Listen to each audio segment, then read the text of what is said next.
What is today? Wednesday? Let me see.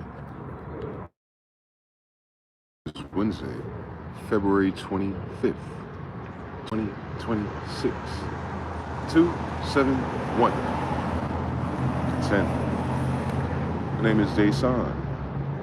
Smyth, Smyth-EL plus alpha.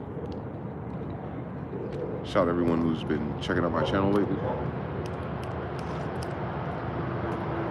Shout out to the replay gang, appreciate you. Shout out to the brother. Proposal Slim is in the building. Whoa. I don't know, waking my goofy ass up right now. Shout out to the brother Shogun. I think Mr. Now will be here in a second too. He was just on Instagram. Man, another day. Oh, what the hell is going on in my life? Part 5. At least I'm getting comms today, so today hopefully is a page turner, knee jerker, tear slapper. Yo, oh, and it's 1022 squad. It feels good today. It's not too hot, it's not too cold, but I don't want to speak too soon. What's been going on with y'all, man? There goes the messages. Hold on, let me send this. 360 times 16. This man is sending me quantum algebra. Give me 1 second. Cool. On eBay. How y'all doing in the chat? We got some more people? Oh shit, we got 4 people. Can we get 2 more likes? Can we 2 more likes so YouTube can notify 2 more people?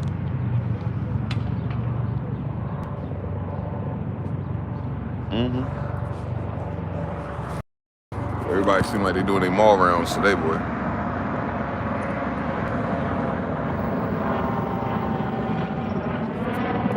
Shit crazy, man. Mr. Now's in the building. So you said y equals mx plus b is 360 times 13? Or you said the x is the 360?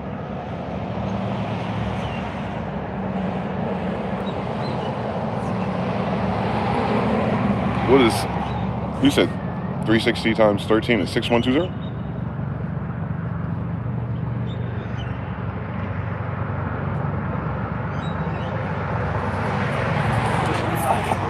Shout out to brother Terran Art. How you doing, brother?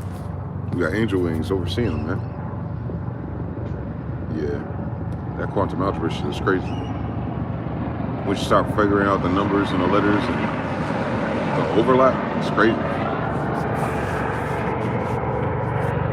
Maybe language was created by a goddamn, not maybe. It seems very likely that the language was created by a computer. I'm telling you, this shit looking like Horizon Zero Dawn the longer I live. If y'all ever play Horizon Zero Dawn or Fallout or, there's another one.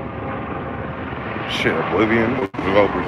But yeah, this is a Horizon Zero Dawn, Oblivion, Fallout ass story. And I don't appreciate it as much as the next guy. And that's just on the physical part, like the bodies. And then you got the spiritual part. It's like, what the hell is going on down here?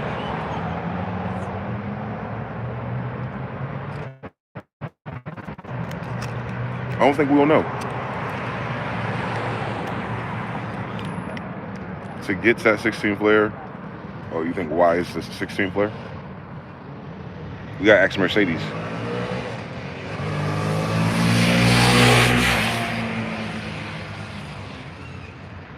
What is 360 divided into 3?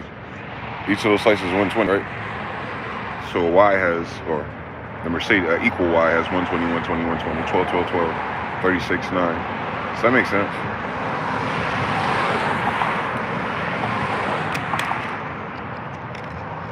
Right? And then X is what? 90, 90, 90? Yeah. It's 36. The same story. It'll always be 360, but I think that's what they were doing. I think they're cutting up circles.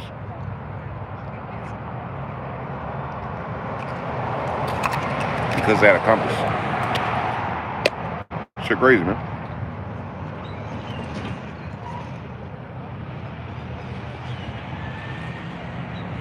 But yeah, man, another day in paradise. Looks like no one blew up Iran today. The Mexicans did not burn down Vegas or Arizona yet. So, I guess they're out of energy. And that's very curious.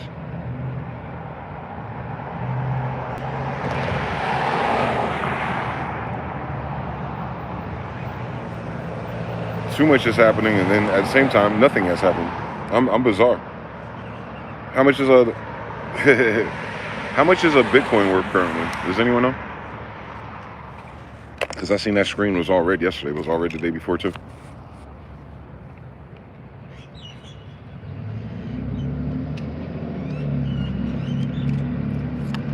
Nobody knows. I'm gonna get my laptop. Fuck it. We'll check out the laptop in a second. Let me go.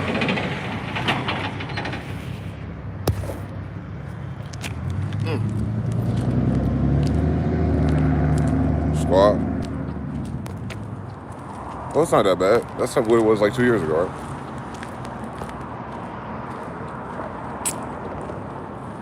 They're trying to stabilize that 70. So they ain't wipe it out. But they lost what? 40 in value? 40 to 50 in value? That's great. That means that those whales cashed out.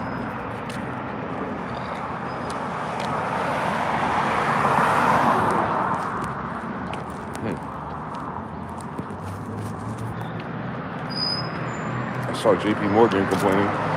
No, who was it? Oh, yeah. Jamie Dimon is JP Morgan now. I seen him going, hey, we might be cooked about this. I was like, all right, JP Morgan. I already called you out, buddy. Please come to the table. Over the last 24. So that article must be old. It went up a little bit. It went up 4 in a day. A lot of people are trying to buy into it before it jumps up again. Then they're going to try to sell it when it does.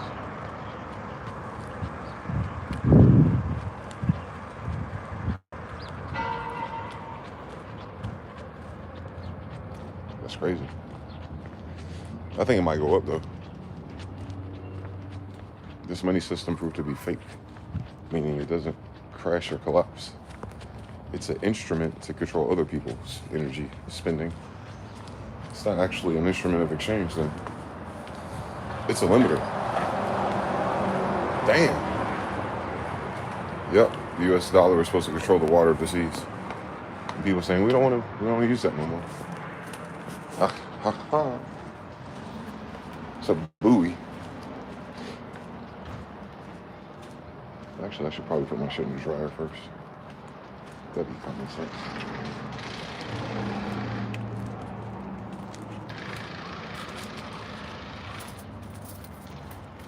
It's an old article.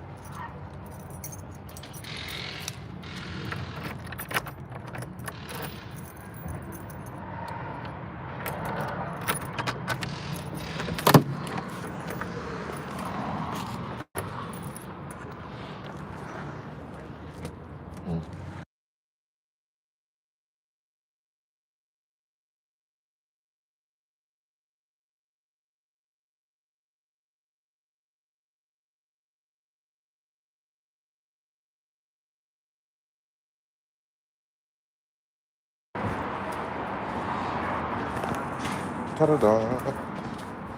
The refresh said there were six UFOs came out of a volcano. We got 6 planets that are about to line. So cool story. The fact that they can go through volcanoes tells you there's something under volcanoes. Very bizarre. Well, they keep talking about the Holy Spirit. It's a very interesting bot. A TD Jake spot is crazy.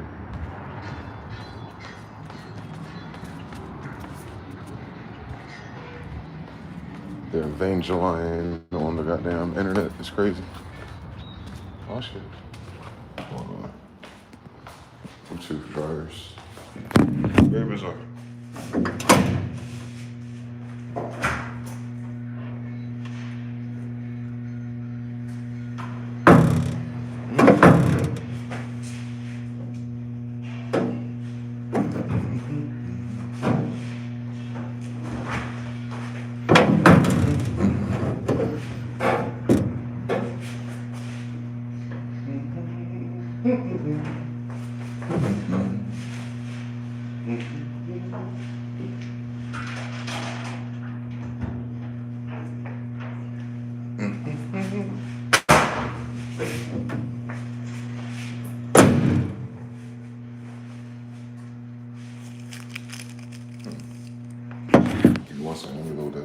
roof real quick. Shout out to Jonathan. Shout out to roof. Denmark in the building. Let me put the Wi-Fi on.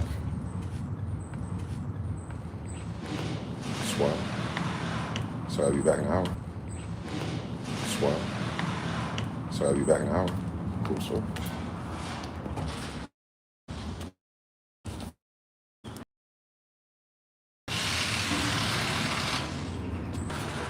The TD jerks, pause.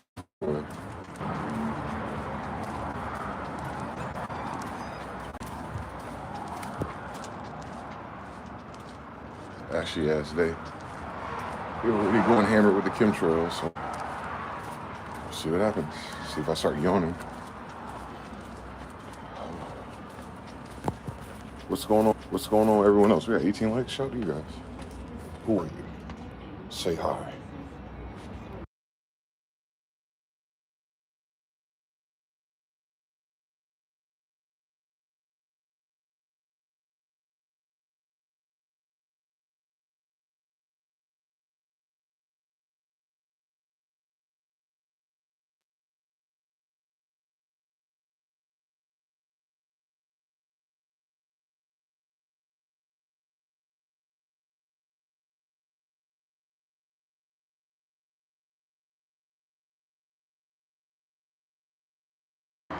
The pigeons. How you doing, little pigeon? You guys always come closer. I'm gonna grab one day. I have a bag of tortillas, and I'm gonna grab a pigeon. How about that? Some Sweet Baby Ray's, some Crisco, some McCormick's, some salt and pepper, and we out of here. Man said, yo, they got the chronic gray skies out in this bitch. In Denmark. Denmark seems like such a beautiful place, too. That's a travesty that they do that to you. That's a Regian. Yeah. He's the David of pigeons.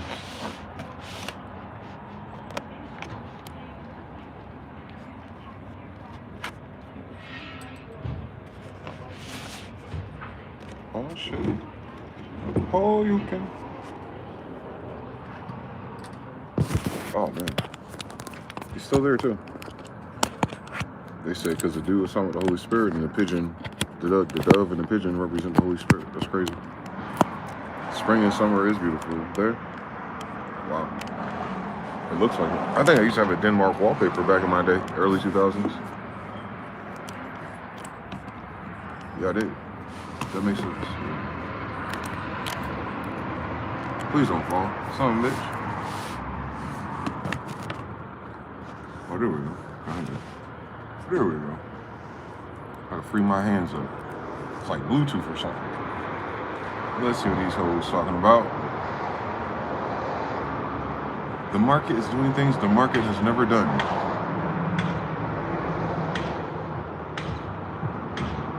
Hi, I am a woman looking for a sexy friend. If you want to see my kinky photos, you can see them on this site. Yo, Nigerians, y'all know what year this is?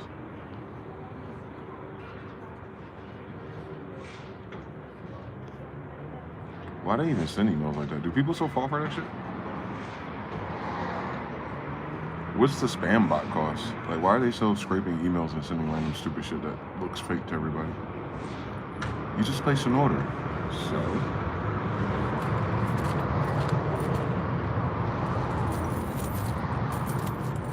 I know Google's cracking down on old email accounts. I keep getting emails about email addresses I forgot I had or getting closed. Spring and summer. Hey, so guys, John here. Shut your ass up. John Williams here, and I have no idea what's going on. Women have the power when they're younger. Men have the power when they're older. Ron Mills. What? Trump leaks GDP recession start. There's an unusual dust coming into America, and it's getting worse. Trump is mocked for the worst speech ever by Democrats, I guess. Oh, the State of the Union address, the Sotu. Let's see what they say.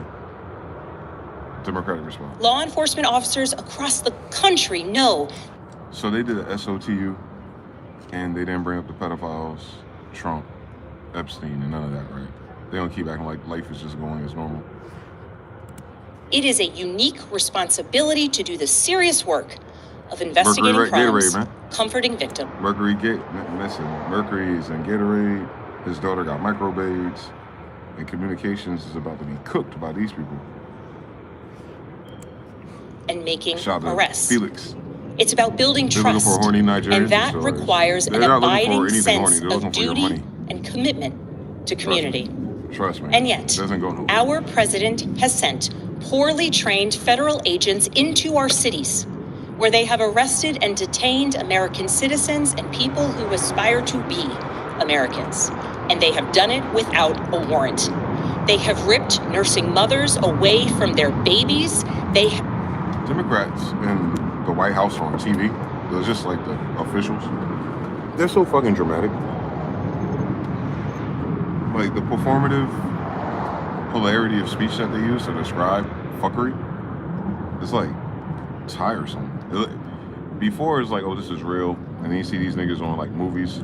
The movie one always seems a little bit more well written and dramatic because you got the camera angles and the lights and the flashes, and it seems so, you know, dramatic. But now that regular shit look like that. All this shit look like Hollywood to me. Like, I can't even tell if it's real.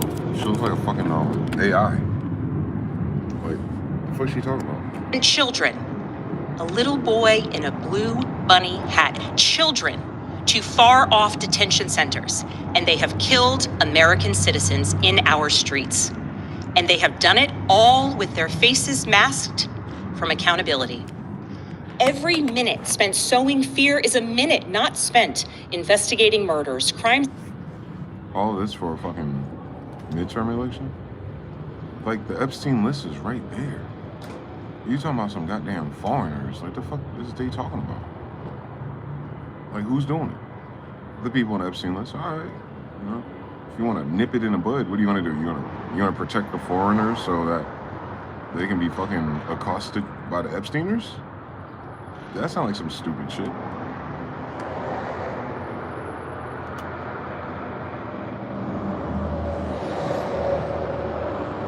Peace of GJ Porgy. Thumbs up, gang. We in here.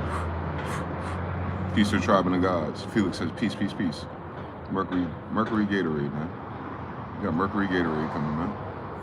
Let's see what Mercury Gatorade got for February. Let's see. Plane of communications alleged. If that was it by itself, we'd be all right. That is not it by itself. Come on, AI. Mercury Gatorade. Mercury Gatorade 2026, the Farmer's Almanac. We know what it is. It's going to be February. Oh, so it's tomorrow. It's from tomorrow to the end of March 20th.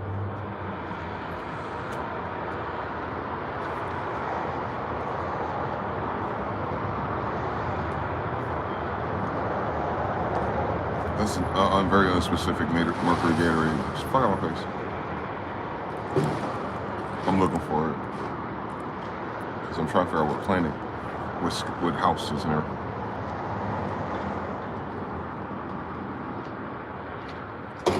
It begins February 26th and it occurs entirely in the water sign Pisces. Lord have mercy. So all the psychic phenomena. So revert in the waters. Okay. This transit is expected to bring significant emotional, spiritual, and communication-related disruptions, requiring caution with tech, travel, and contracts. Key themes include reflecting on the past, revisiting old relationships, and deep emotional processing. Oh, journaling.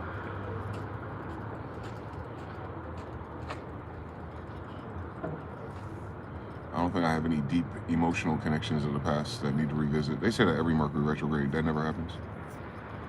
Unless it just means like regular people in my life. Well, I thought that was always in my life. But yeah, watch out. Especially with Pisces. People from your past trying to sneak back in. Because the world is crazy and people are peopling. I guess most people try to see who's reasonable left. Arusa Jep is in Pisces. Yeah.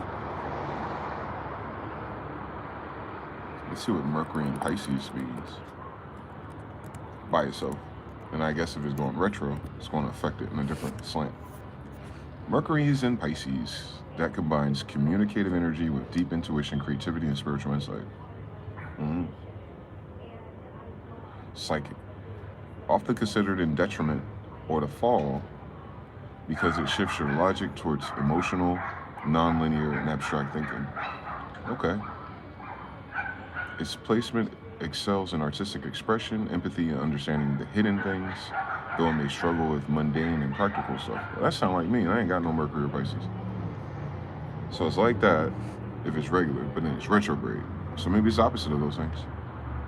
And then hopefully that's true because it's in its detriment, but it's going backwards, so it's getting out of its detriment. Meaning you might get more intuition, insight, and downloads as well. But they're gonna be more abstract. Quantum algebra shit. I got it. But it ain't that bad. That must have happened this time last year. Them planets love Pisces in our lifetime, boy. I don't know what's going on with Pisces. Pisces has been the star of the fucking last 20-something years, right? Yep. The economic implosion went viral. What the fuck? So this is the 2028 Global Intelligence Crisis, okay? Global Intelligence. A thought exercise, financial history from the future. And this post has been going viral today. I took a look through it and I want to share it with you because it really gives a scenario of this AI-driven economy and how to think about it, right? Here's the question. What if our AI bullishness continues to be right? And what if that's actually bearish? So for example, what if the AI actually works? What does that do to the economy? What follows is a scenario, not a prediction. And they're kind of modeling out all the different ways that you can think about. Why are you talking about AI, bro? Like, our in the shit, next 12 months, nearly the only thing I don't like about the AI conversation is that there's shit broken right now. And the shit that's broken right now, AI wouldn't fix that anyway. AI would be a continuum of businesses. Like when the fucking pandemic happened and everyone had to stay home in quarantine, AI would just keep shit like that going. Our issues are, we have some advanced niggatry at work going on, boy.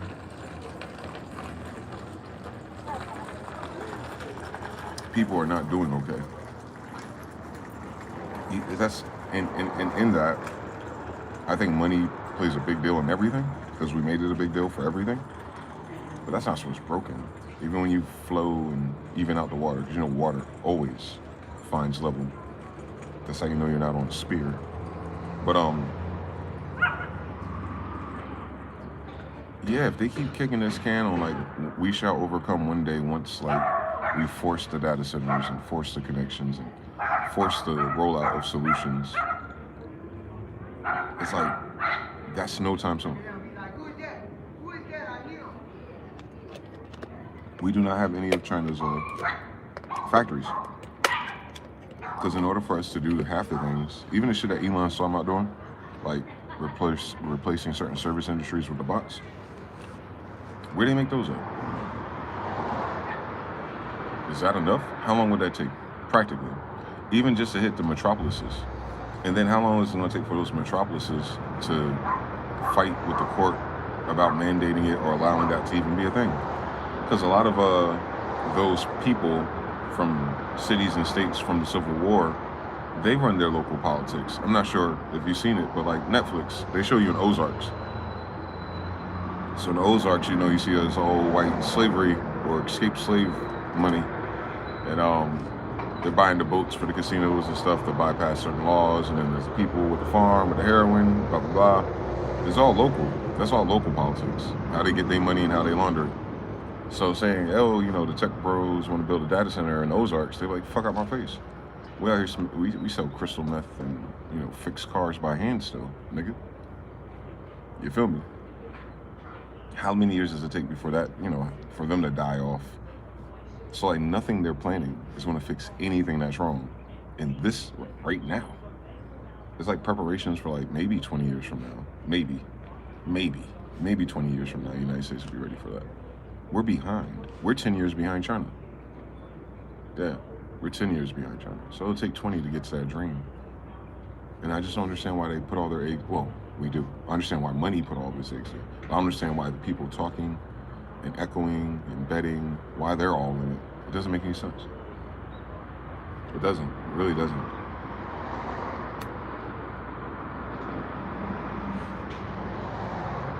Everybody know they trying to get rich, but nobody can really say it out of these groups. What are they trying to get rich for? What are you gonna do when you get rich? You're gonna buy one of these overpriced houses, fucked up interest rates, fucked up property taxes? No. So what are you gonna do? You hold on to the money. Is that wise? Holding on to debt means it shrinks over time, inflation. All right, so is there other things we can focus on? Right, you would think. For the news, for everything, for everybody covering the social issues, like, there's always AI and weather. It's like, all right, nigga, we get it. The weather's bad, whatever, but what about all these people out here, bro?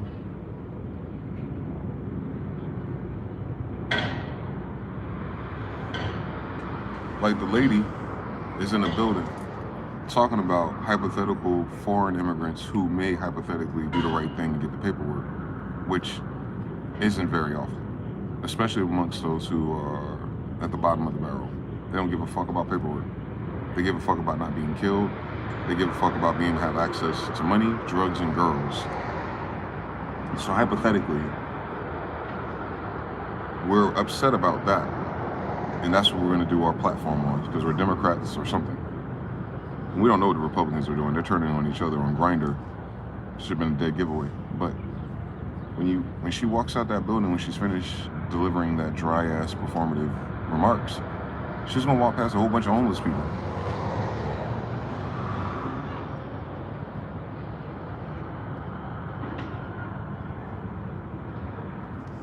What are we talking about? You got a whole bunch of people who are not official tissue yet. Separate issue. But for her, she has to walk outside where she lives, where all the citizens live that are our citizens, and she has to walk past them homeless. She has to walk past them tweaked out. She has to walk past a tent city. I think handling that is so much more cheaper than dealing with international travel, boats, affairs, services, how much that all costs. And like, there's someone like literally probably within 50 yards of her that she could represent and take care of, since that's who elects them, right? The people that are actually official, right? So all the officially elected people are putting all their eggs in a basket of Trump man bad. But for unofficial people, whether it's Palestine, Ukraine, whatever, Israel, always the fake Israel, why is all of our eggs in those baskets? Politically, socially. It doesn't make sense, because the government and the military, obviously, that's always been their priority. I don't know where anyone else has been. But they say, well, you gotta participate in your local municipal. Shut your ass up. That's what I'm talking about. Them, your state. The fuck they gotta do with that? Does the state send people to fucking Georgia and fucking the Donbass region? No. So why aren't they talking about the issues that is plaguing their states? And this is vampant corruption on law enforcement. The same law enforcement they're trying to chastise for grabbing illegal people, and maybe even some American citizens. And that's why those words suck. This person's from Ukraine 2 years ago. They're not a fucking American citizen. Stop fucking playing with me.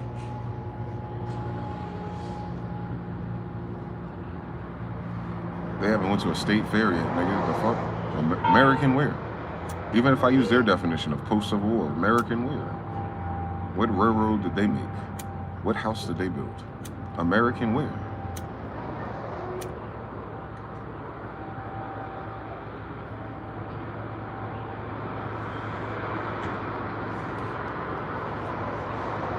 Why don't they ever ask, like, yo, how come all these countries that these people come from ain't going that hard for their own people? And then you see the irony of it. Like, if they're coming from Mexico, how come none of these people in Texas, Arizona, and all that talk about Mexico? How come Mexico's never in the news? Shout to the brother Hardy. I appreciate the Cashapp, man. How come they're never in the news? Like, how come we're never asking the Mexican side of the border, like, yo, y'all don't feel weird that everyone's fucking leaving all the time? Like, your people are self-deporting. You're not going to stop that? It doesn't make sense. That bipolar-ass politics don't make sense, surface level. That's why I think it's so confusing and overwhelming. It just sounds like they're saying, the Charlie Brown shit, womp, womp, womp, immigrant, womp, womp, womp, orange man bad, womp, womp, womp, womp, womp. And they'd be talking about the irony of shit, that most of the ICE officials are brown. Trained by Mossad's finest, I'm sure.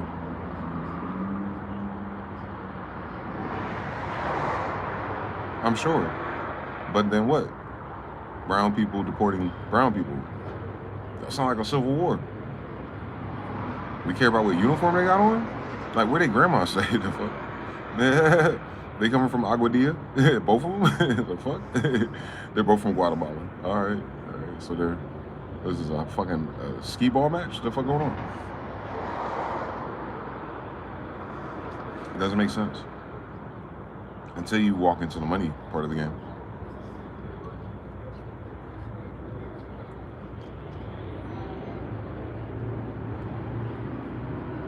Then you see how evil it is.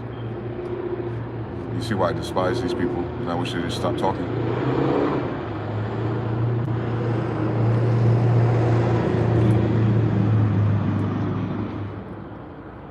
In the example of Chicago, Illinois, because we have O blocks.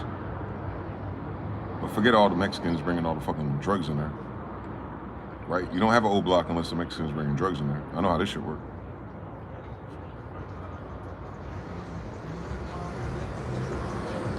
So if you wanted to stop Chicago from getting gross again because of drugs and drug violence, what would you do? You stop the drugs, right?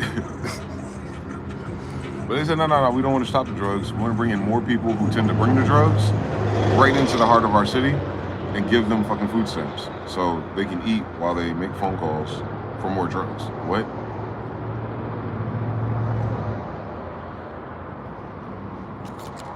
You could just ban frivolous immigration for about a month and you would dry up everything in the hood nigga section. You probably have a whole bunch of deaths though, because these motherfuckers are addicted for real. But if you wanted to stop it, you could. You stop it by stopping it. You close off the road. If you're serious, right? And we're talking about like a couple of weeks maybe, like a government shutdown. Just shut the shit down. You did it for COVID. If it's a state of emergency, and I think this massive drugs and drug use is a state of emergency.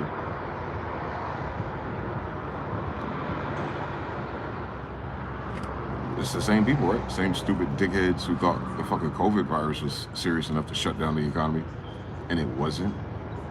They told your ass to stay home and eat soup, and you get better. Unless you have something really fucked up with you, because the spike protein, which was man-made, does something else, which it did to a lot of people, because it had HIV in it.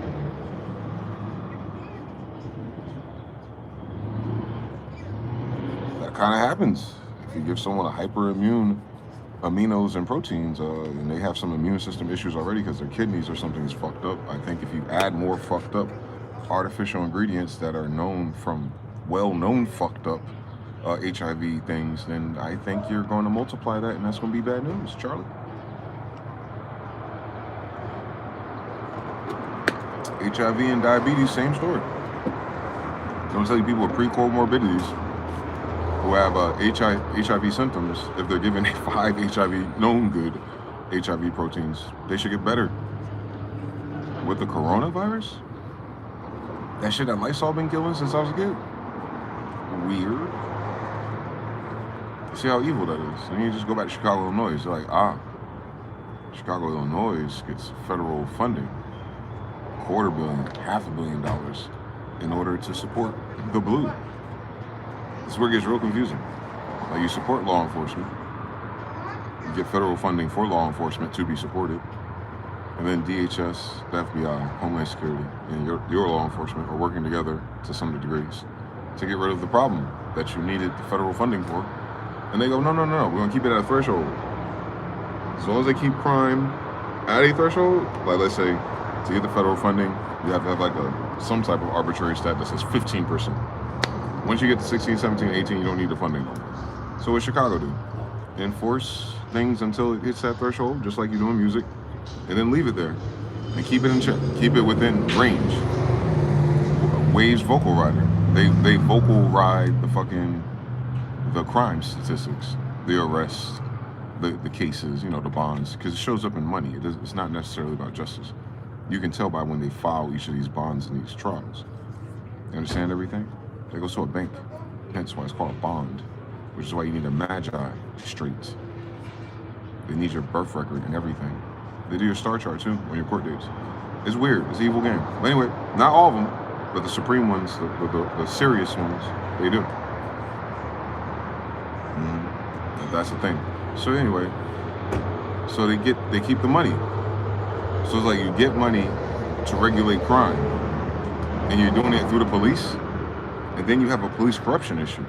You know, no training day. So, and we're talking about Chicago, New York, like cut up. So you see how evil it is that they don't care if they bring in the bad people, because the bad people are gonna keep the crime rates the same. Now here's the problem with life. Here's the problem with niggas, I think. Crack came and it was strange how it rocked us, but we already bounced it back. We already bounced back from that crack. Fentanyl, Fetty, a whole different story. But a lot of that's new blacks. Because you could tell because they have so many fucking white friends. That's a new phenomenon in my human history.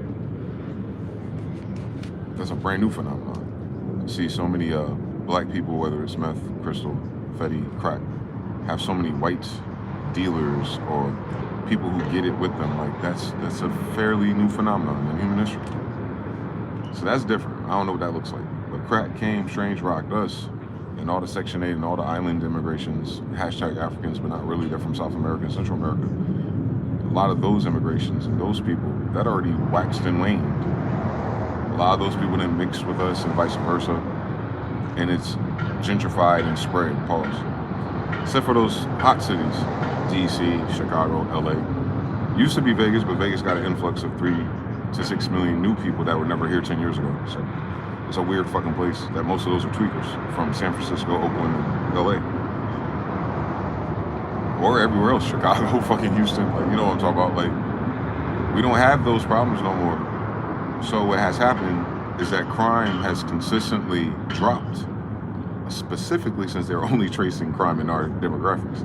So when you think about that, when they made the crime so loud, you needed the people to vote, to pick the Democrats, to push the policies, to get the funding from the federal government, to address the war on crime and drugs, which was just a cap. It wasn't to stop it, it was to make it seem real loud, make the number go up, and then get that money, you know, Ozarks.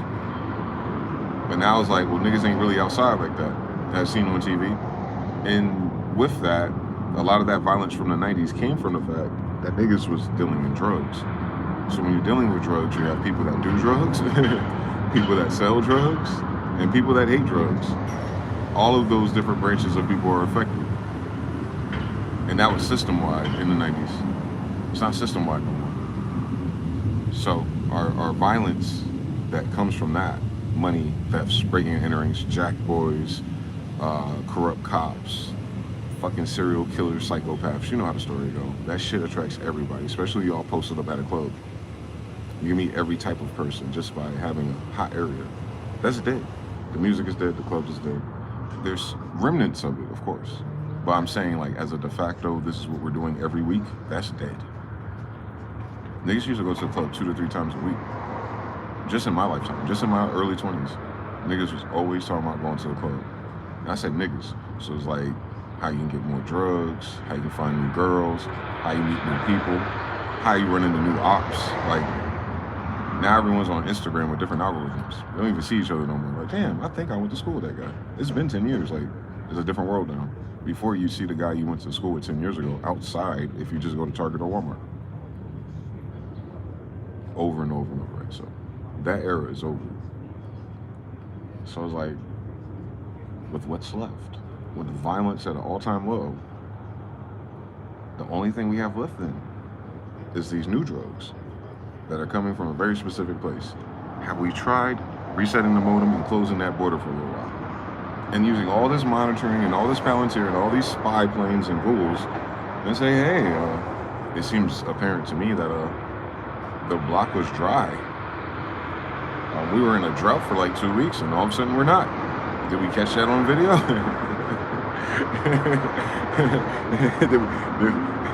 did we catch which cartel that was? Like, you know, Because I'm saying they're going after cartels, cuz like they're right there in Mexico. So like, all right, you got Maduro, head of a cartel. You got this other nigga. He was responsible for the third. The guy they just killed, Mincho, allegedly killed. You know, we didn't see shit. They don't know how he died either. Oh, he had injuries. Injuries from what? He died on the plane? Anyway, he was responsible for 1/3 of everything coming into America. A third? And we're just now hearing about it? A third. Cocaine, heroin, fentanyl. He was a third of it.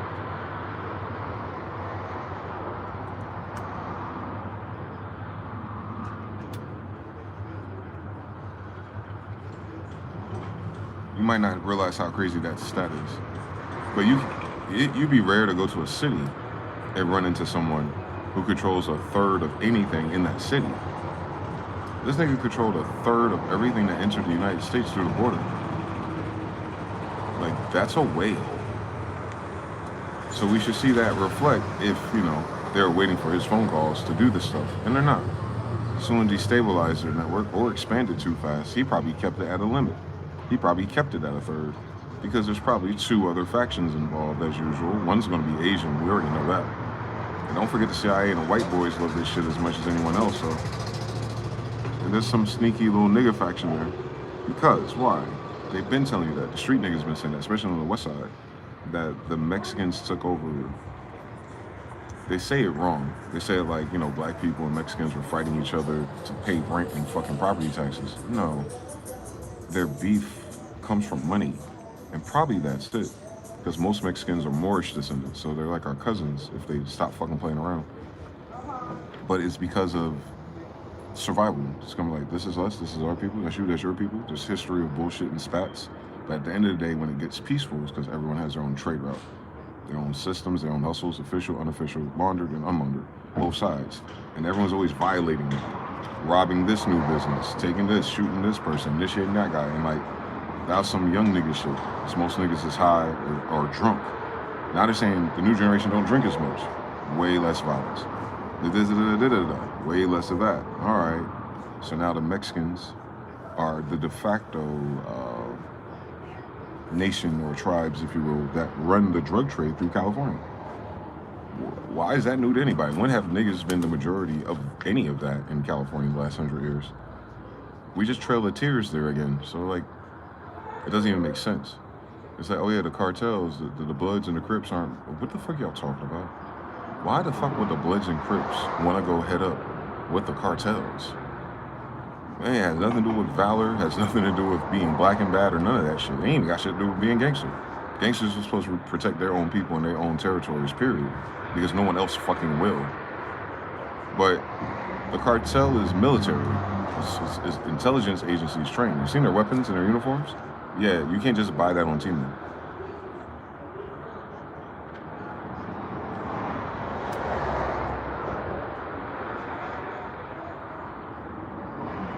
They be forgetting that shit that hit us was the Iran-Contra, where all those soldiers are down there. Yeah, where do they go? Did they have kids? Well, how old would they be now? Exactly. Welcome to my TED Talk. So yeah, like it's their kids. So, nah, it's incomparable. You cannot compare street gang to a network of former military. El Salvador, MS-13. You forgot about their war, didn't you? I didn't, because I met them and I saw the fucking bullet holes in their leg. That was like in the 80s and 90s, I think. So it's like their kids. MS-13. Like, that's after their civil war.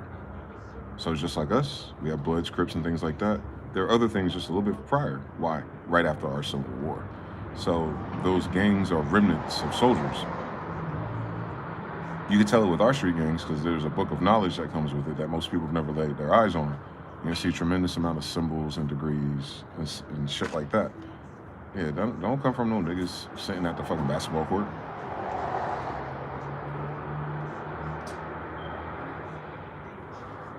That shit has a heavy arching Masonic influence on it. And most of that Masonic influence in factions in recent era came from the military.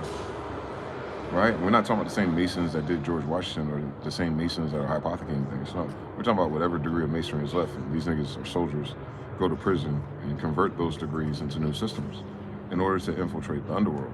Hence, the Brotherhood on Bud, right? Same story. It's the same exact thing, but it's just a different resolution for it adapts to what it's used for. These cartels are not that.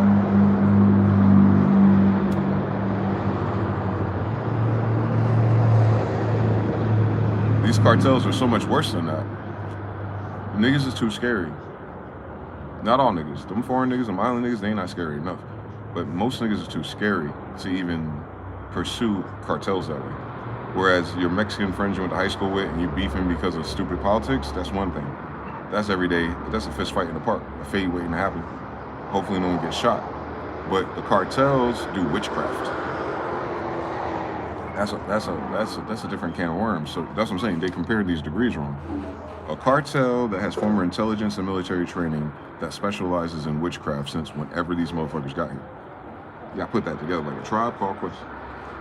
Gang shit, launder some underworld shit that everyone wants. That's just survival mode shit. And when it's collected like that, it's organization, it's protection. It's not protection against the white man, it's protection against other niggas who are lazy who's gonna fucking rob you. They be forgetting that. Like, niggas don't be worried about cops.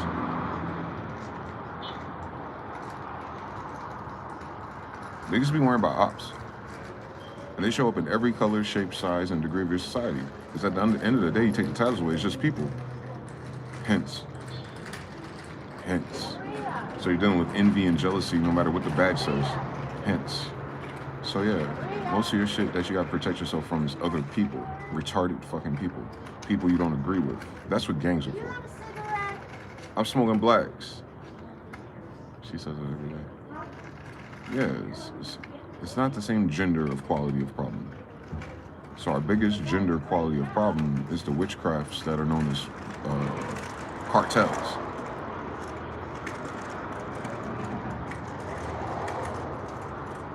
Our black gangs we had several cartel attempts that at least they're publicly known about. Black Mafia family. The shit that Jay Prince and them was doing in Texas, right there on the border. And then whatever was going on in Los Angeles that people don't talk about. Why so many niggas had these guns. Where do you get those guns from? You get them from cartels.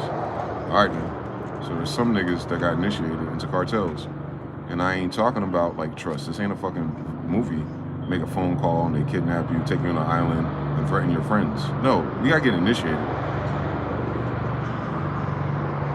They always leave that shit out. You gotta watch like Colombiana or some shit like that. Like, no. You gotta do that witchcraft shit first. No. Don't even talk to me. Don't have them lying. Don't have them lying to you.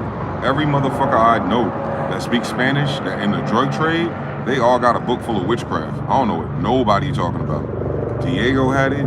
Motherfucker, I seen the Bloods Book of Knowledge. I seen that. You can't do none of that. You ain't doing none of that. You ain't doing none of that. You ain't getting away with none of that. You ain't beating your cases like none of that.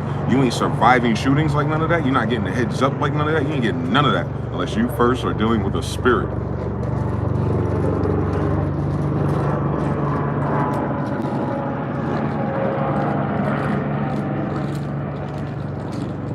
And most niggas are too scared for that.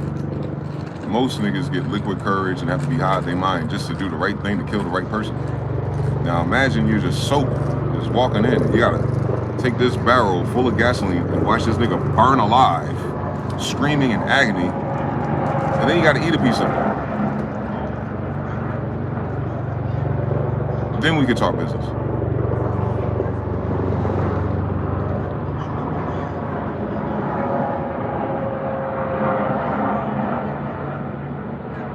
Why do you think so many people go missing? A lot of that be for the rituals, man. I'm not talking about the trafficking, organized truck full of people. That's usually for cannibals. Ain't nobody got money to be adopting no kids to raise them. Raise them to do what? They're eating them, they're fucking them, they're breeding them, or worse. They're using them for rituals. And then the remains go to farmer. Because you never see these mass burial grounds for the numbers of people that are always missing and dead. So anyway, nah, these boys play with witchcraft, bro. The highest degrees. They start at Palo. But it goes so much deeper than that. Because because the shit they do works. And if they do it now and it has worked up until now, you don't know what it is. It is an adaptation, it's a transformation. And it's their, they customize the settings for drug trade. All kind of shit, man. All kind of shit. Don't let them fuck around and actually know Africans. Because they're at the bottom of it too, because that's where most of that shit come from. Recently. Not a slave trade story. We're talking about shit that worked. We're not talking about illiterate people. We're not talking about people who hypothecated a story that, like, imagine if it was voodoos. No, I'm talking about real life. I'm talking about in real fucking life. I'm talking about the shit that works. It works so fucking good, they were never slaves. Like them people.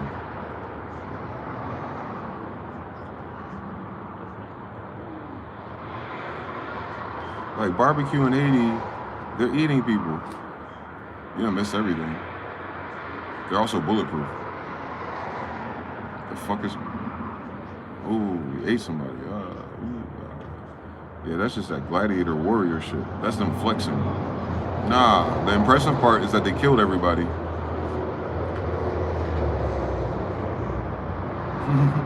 They killed everybody else that has witchcraft. What the fuck? The fuck y'all talking about? Nah, them boys take out covens. So you understand, they all do witchcraft. So if someone like Barbecue comes about, he's like a soldier going against other factions that have perfected witchcraft for over 40 years. Yeah, we're dealing with a different deck of cards down there, buddy. That Ogun and Shango stuff is like day one, nigga. That's not where they're at no more. They're somewhere totally different now. I don't speak their language though, but you see it on them. The Sun Cartel, they have amulets. They really do. Yeah, they be having that shit on them.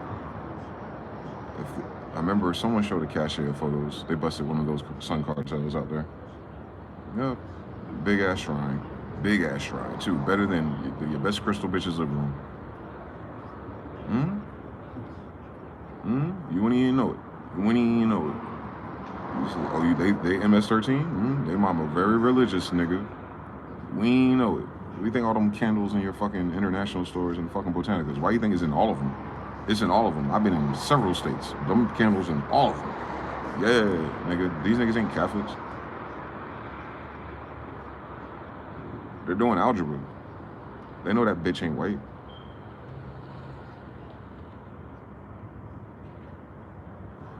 Like I do. So yeah. Oh yeah, it's up in the stuff. They using a lot of candles. Yeah, all kind of shit. All kind of shit. Always. They've never stopped. They've never stopped creating altars on some Malachi 3 and 8 shit. They've never stopped. But it's personal now. Before the Inquisition or the bigger church that, forcing everyone into compliance of this Western mandates, them niggas is dead. These other niggas didn't think that shit was real. 2-3 generations later of these new folks, they ain't paying attention no more because it's in their house. These motherfuckers never stopped. So important to know. A lot of people never stopped. A lot of black people never stopped.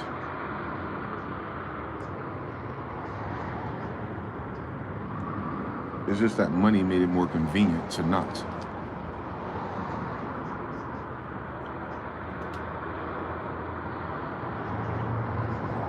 Cash Patel said that.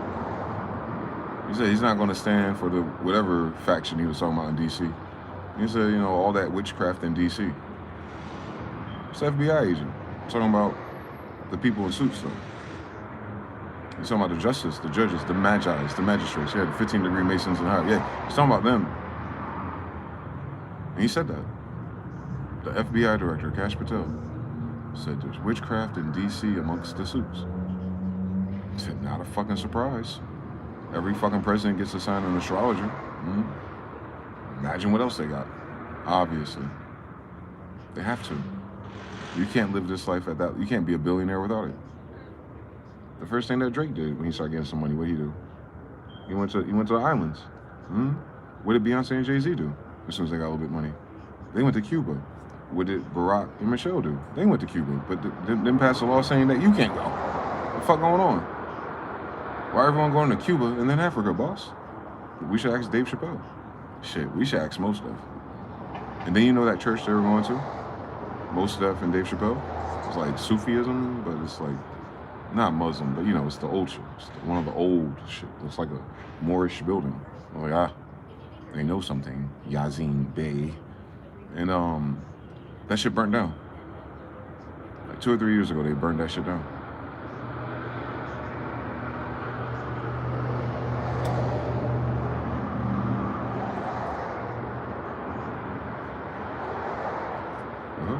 They get a little bit of money, and I guess they go to the right party or meet the right people with money, and they tell them, first thing they probably tell them is like, you're gonna need to get you some protection. Shout out to the brother Brad from my SR10 Brad. He told me the same thing. And he's a Mason too, from New Brunswick, from where I'm from. It's a small fucking world. And his father had just passed away in Greensboro, so he can bring me the keyboard. He stopped by and visited me and talked to me. He said, someone's just telling me, man, you need to protect yourself. What a heads up, right? It's a Mason telling me that. Black guy. You know, black guy from New Jersey, like I am. And family in North Carolina, just like I am. Similar, same story, probably cousins. But he was telling me you need to protect yourself. And he was not talking about fist fighting and blocking. I understood everything he said. I was like, how the fuck am I supposed to do that?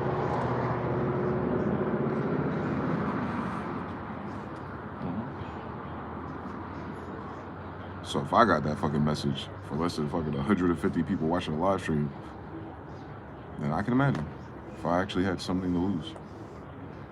Yeah. So that's step one of all that rich nigga shit. It's witchcraft. You do not get rich without it. I don't know what the fuck people thought it was. They thought you can work and save money to get rich. No one has ever done that. You can invest, I guess.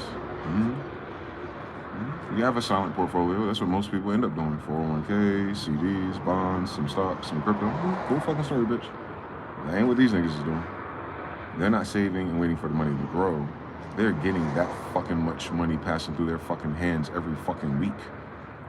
Like, it's ridiculous the amount of drug money that passes through drug dealers. You would think they were stupid. Like, how come you don't just save your money and do something good with it? What part of illegal money and laundering do you not fucking understand? But I'm with you on that. Like, damn, that's a lot of money just to buy a fucking shack in Henderson. No one's gonna ask no fucking questions. And then, you know, because you can't stop. It's called motion. Like the ocean. You can't stop the waves once they start.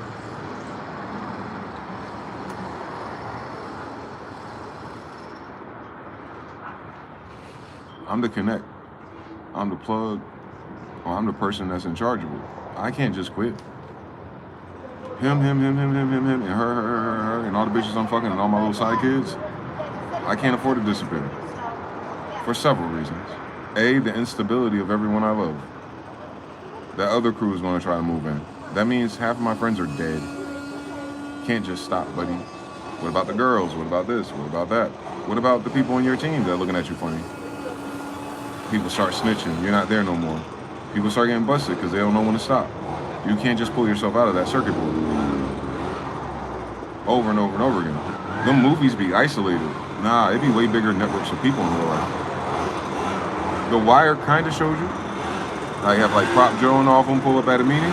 That's just for that city. Half of them niggas got to do that same meeting in New York, New Jersey, Virginia. Way more niggas that all know each other.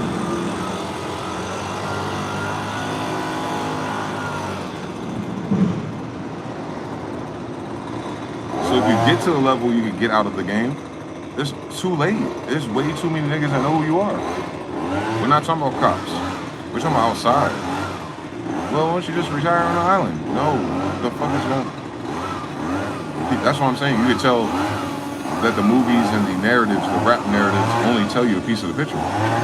Yeah, you haven't heard a rap lord. You haven't heard someone who's actually that for real rap about it. You've heard about people who are near it because they went to the clubs. People who are near it because they know a guy that knows a bigger network and they're selling drugs. Welcome to middle school and high school, I guess. But these other characters are totally different.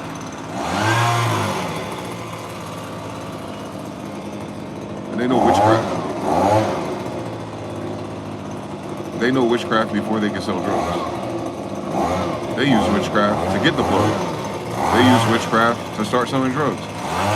Like, we're not dealing with thugs. We're not dealing with cannon fodder. That's the prepaid legal. That's a pyramid scheme at the bottom. I ain't talking about that. They ain't got no movies about this. I noticed something. The closest you get is them Nollywood shit. You watch some of them Nollywood films. Ain't that them? Coming to Atlanta? Ain't that them coming to Texas? Houston? Ain't that them coming to LA? Mm-hmm. Yeah, it is. All of them got witchcraft. That's why they're here.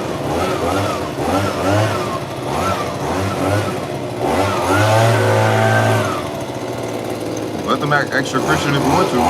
People who gotta like praise Jesus, praise Jesus, praise Jesus, real loud like that, so they doing fucking witchcraft. It's law of polarity. They're trying to balance it out. There is no white Jesus, so you already know they cap. Anyway, yeah, man, we got a fucking witchcraft problem. As long as you got witchcraft problems, you got all your problems. I read the Bible. Jezebel, that's a witchcraft problem. This leaf blower, it's a witchcraft problem.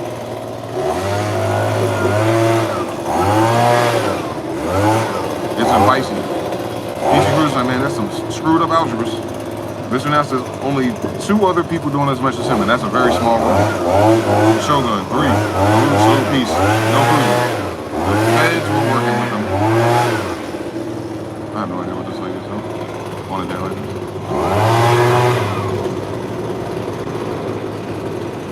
There's always something here. Broken cars, chiseling sidewalks, and leaf blowing the hood nigga section. They still gotta take the symbols as they load. But yeah, DC got a witchcraft problem. We need some paladins.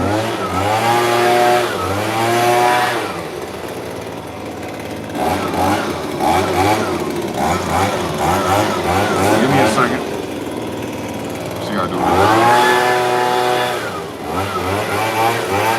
Over here, they're drilling the empty apartment 2 stories below. Shelter in place lifted in Mexico. The U.S. is adding more military buildup during the negotiations with Iran.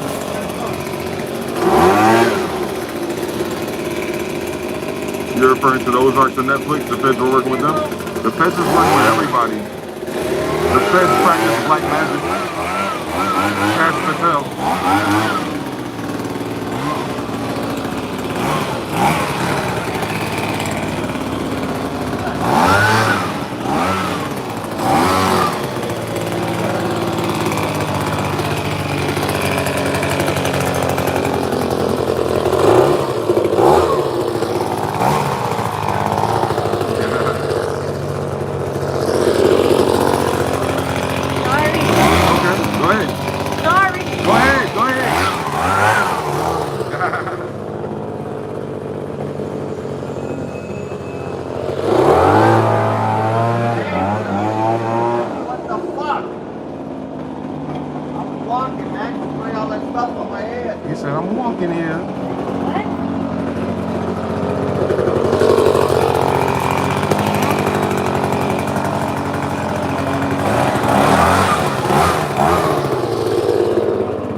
Iran has activated missile cities.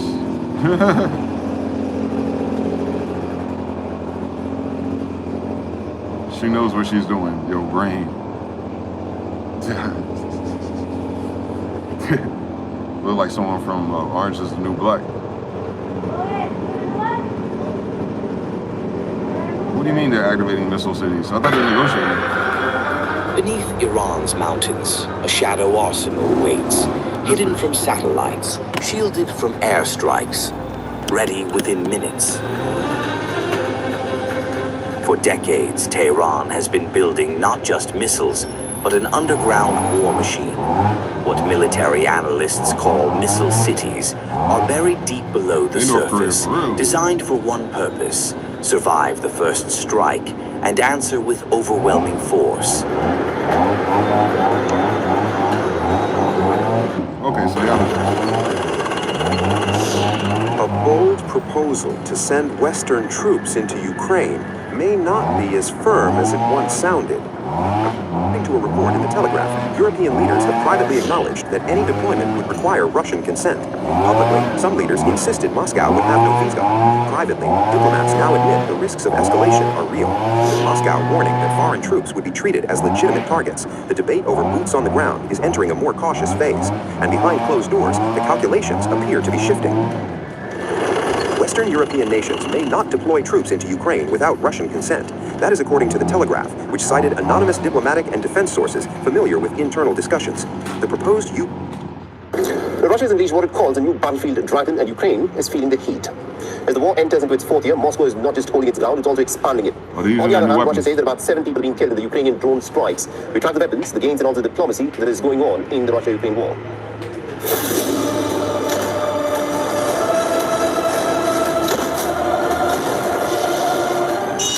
Russia deploys a terrifying new weapon in Ukraine, shattering defenses with unprecedented force.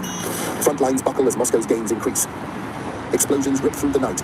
Ukrainian soldiers hunker in fortified trenches. Artillery pounds relentlessly. Drones circle overhead, hunting targets. The air thickens with tension. Something massive looms on the horizon. Russia unleashes the TOS-3 Dragon. This thermobaric rocket system, mounted on a T-80 chases, fires from 25 kilometers away. Fuel-air explosives detonate in sequence. A massive fireball erupts at 3,000 degrees Celsius. The blast wave sucks oxygen from the air, collapsing lungs and pulverizing concrete bunkers. You keep that one of them. No shelter survives. Enemy positions vaporize in seconds. Keep that left one, yeah. Thank you. The fourth year of war marks a Russian rampage. Perfect. Territorial gains here surpass the combined advances of the previous 2 years. Donetsk and Luhansk see relentless pushes. On the other hand, the Ukrainian forces continue to launch. Yeah, Ukraine ain't got no chance in Hades to win that war.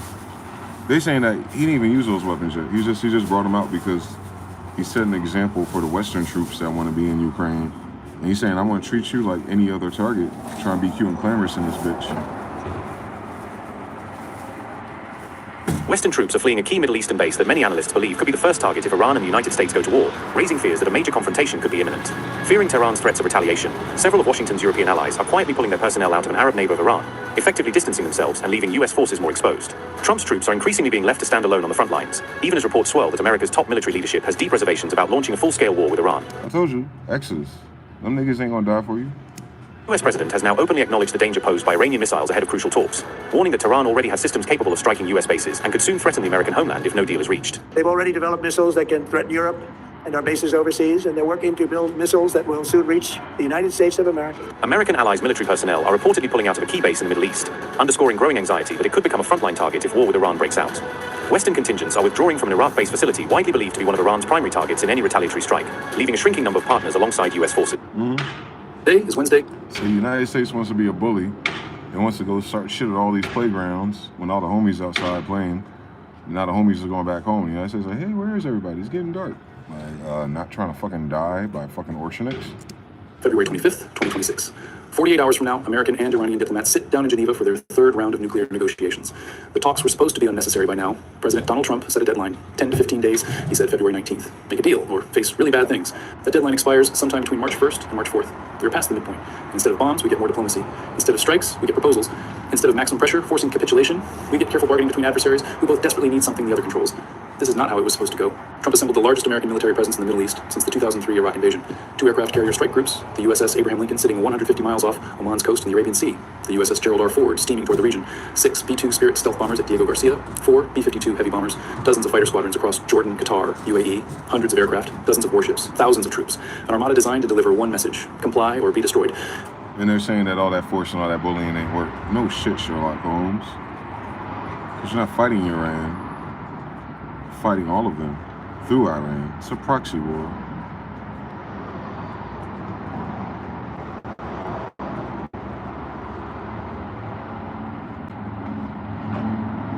Right now, as you're watching this, something unprecedented is unfolding in one of the most dangerous waterways on Earth. 2 United States aircraft carrier strike groups, the USS Abraham Lincoln and the USS Gerald R. Ford, have converged on the Strait of Hormuz.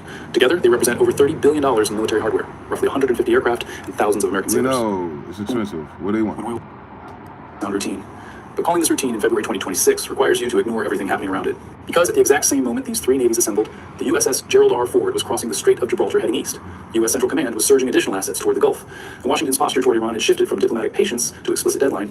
The White House confirmed that senior national security officials had gathered in the Situation Room specifically to discuss Iran options. The president had publicly given Tehran a window, 10 to 15 days to reach a nuclear agreement, or face what he described simply as consequences. And despite all of that pressure, all of that converging firepower, all of those explicit threats, Russia, China, and Iran moved their ships into position anyway, on schedule, together, with visible confidence. That is not coincidence. That is a deliberate signal sent in steel instead of words. Here's what I think is actually happening, and it goes deeper than anything you'll see in surface-level coverage.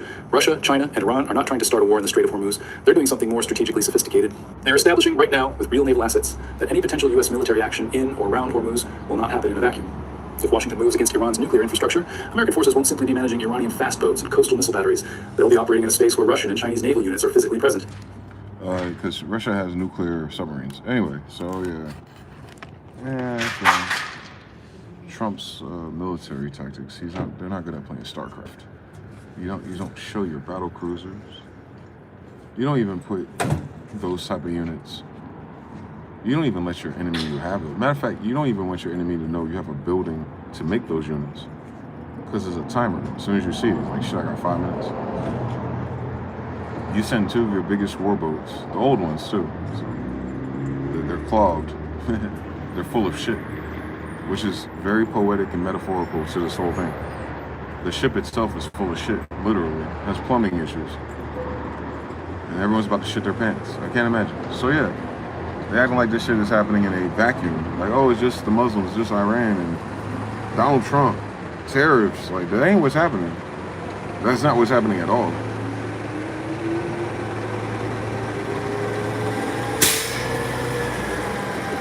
The United States is surrounded.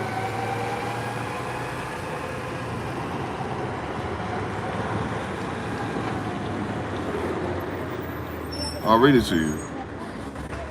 Because it hasn't happened before.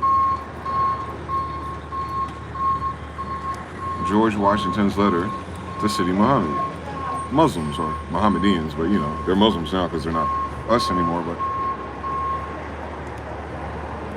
he says it. He says what happened then, and that's what's kind of is the same shape happening now. They're surrounded. What'd you say, George? Fuck out my face with this bullshit. Just show me the damn article, faggot. All right.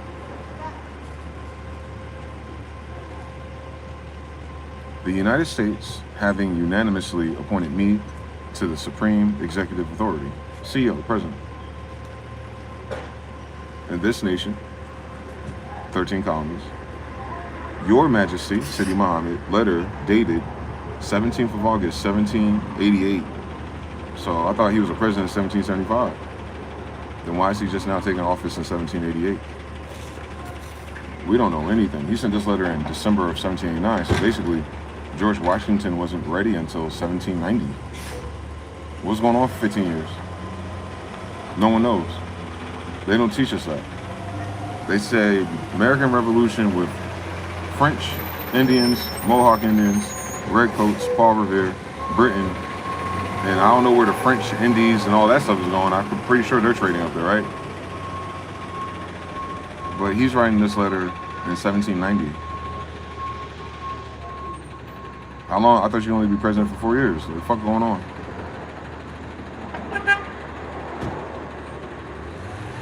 So obviously George Washington is not the president of this United States. Thank you on my TED Talk. Matter of fact, I'll start from the beginning. I won't prove it to you. I won't show it to you, so you know it ain't my letter, it's his letter. Your dollar bill, man. Founders.archive. Letter to Imperial Majesty. Your Imperial Majesty. It's right there. Sidi Muhammad is the Imperial Majestic of the Americas. Absolutely. That's in December in George Washington in New York. Can you imagine? I thought he's in the White House. No, he's not in Benjamin Banneker's house because Benjamin Banneker was probably still alive. All right. So you don't get the White House until after the Civil War. Did you know that? Probably not. But anyway, so Imperial Majesty from New York, Empire State, Imperial Magic. Empire State, Imperial Man. Okay. And then 1790. What do you say? Okay. So that's the document. Somebody's fucking lying, as usual, with these white people teaching us nothing. So let's read the words. And mind you, a lot of this is scrubbed, redacted, but you'll get the picture.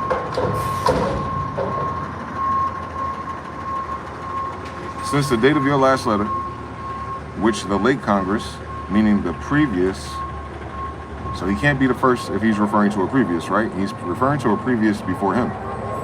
And he's writing that as of 1789, not 1770 nothing. Okay, that's a whole extra decade later, boy. By their president, addressed to your Imperial Majesty. So the previous Congress had their president. What is that called? It's the same United States, is it not?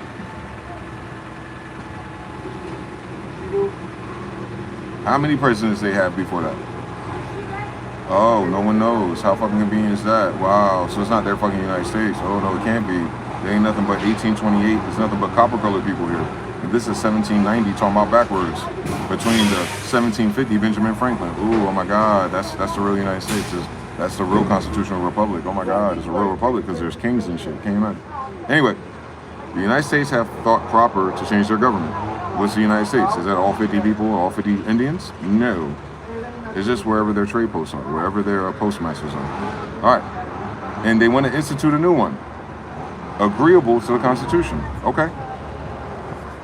So there's a Constitution in play here before George Washington becomes the first president. So how is it the Constitution and then they elect George Washington as the first president if he's referring to a Constitution and previous presidents?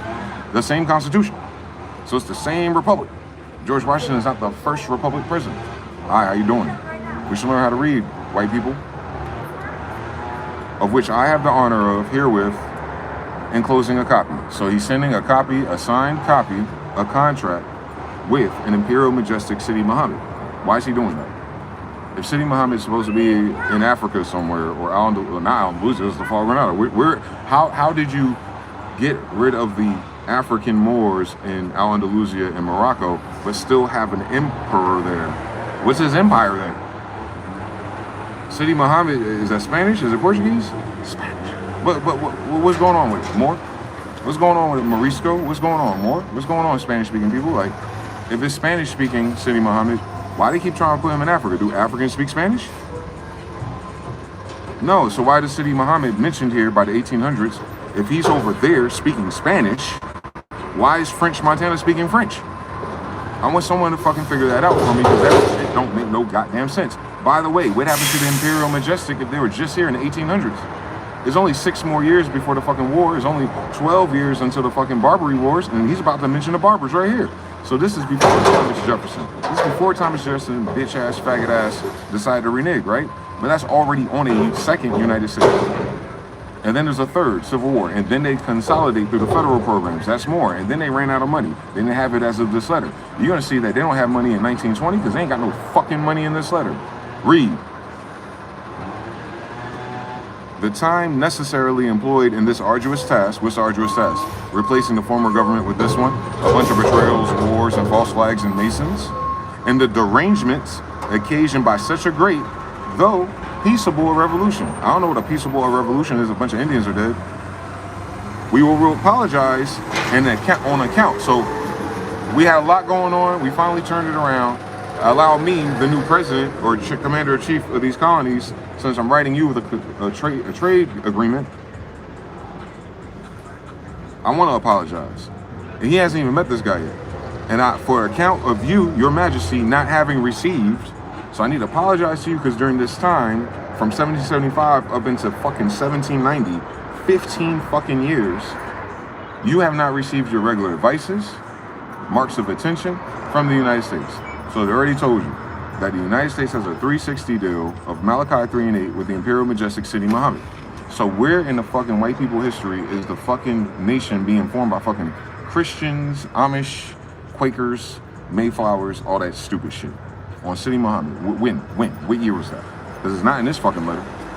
Anyway, from the United States, which the friendship and magnanimity of your concept. So it's a callback to the Treaty of Peace and Friendship with the same family, the same Imperials. He has the treaties now. He's like, all right, so we took this over. Y'all put me in this office. I can read. I'm gonna read these letters, and these letters say that we owe him A, B, C, D, E, F, G. Oh shit. Oh yeah, you thought you thought like going from King George to President George was gonna shake the game up. He didn't know who the emperor was, because people don't know what the fucking emperor is. It's the most hilarious thing about life, actually. The United States having unanimously appointed me, so it wasn't a split vote, Democrats and Republicans. There's no Democrats and Republicans. In the nation of Your Majesty's letter of August 17th, 1788. Okay, so he got this letter a year and 3 months previously, or it was delivered there, and he's just getting around to it a year later. That's 13 years after 1775. What the fuck happened for a decade?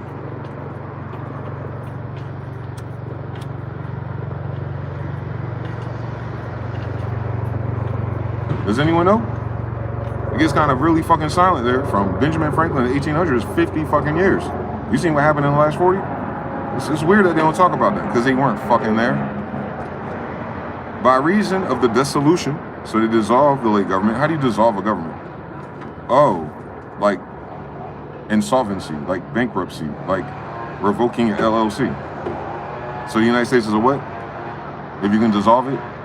Oh, it's a contract. It's a corporation. Yeah, so they're not talking about the land. So from your last letter, the reason why you didn't hear from us in over a year is because we dissolved the last government and you remain unanswered. So he's still apologizing. And that letter that wasn't answered, aka all that shit that we owe you, that you haven't gotten in plus a year, it just got delivered to me.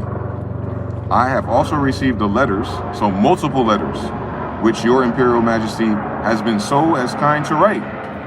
He didn't say they were nice letters though, but he's saying we got these other letters that you wrote in favor of the United States. So the City Muhammad Imperial Majestic is supporting the United States. How come the United States never teaches that? Why are we going to war with Muslims and Mohammedans and all these people on the Quran and Allah then, if the Quran and Allah people gave the United States authority?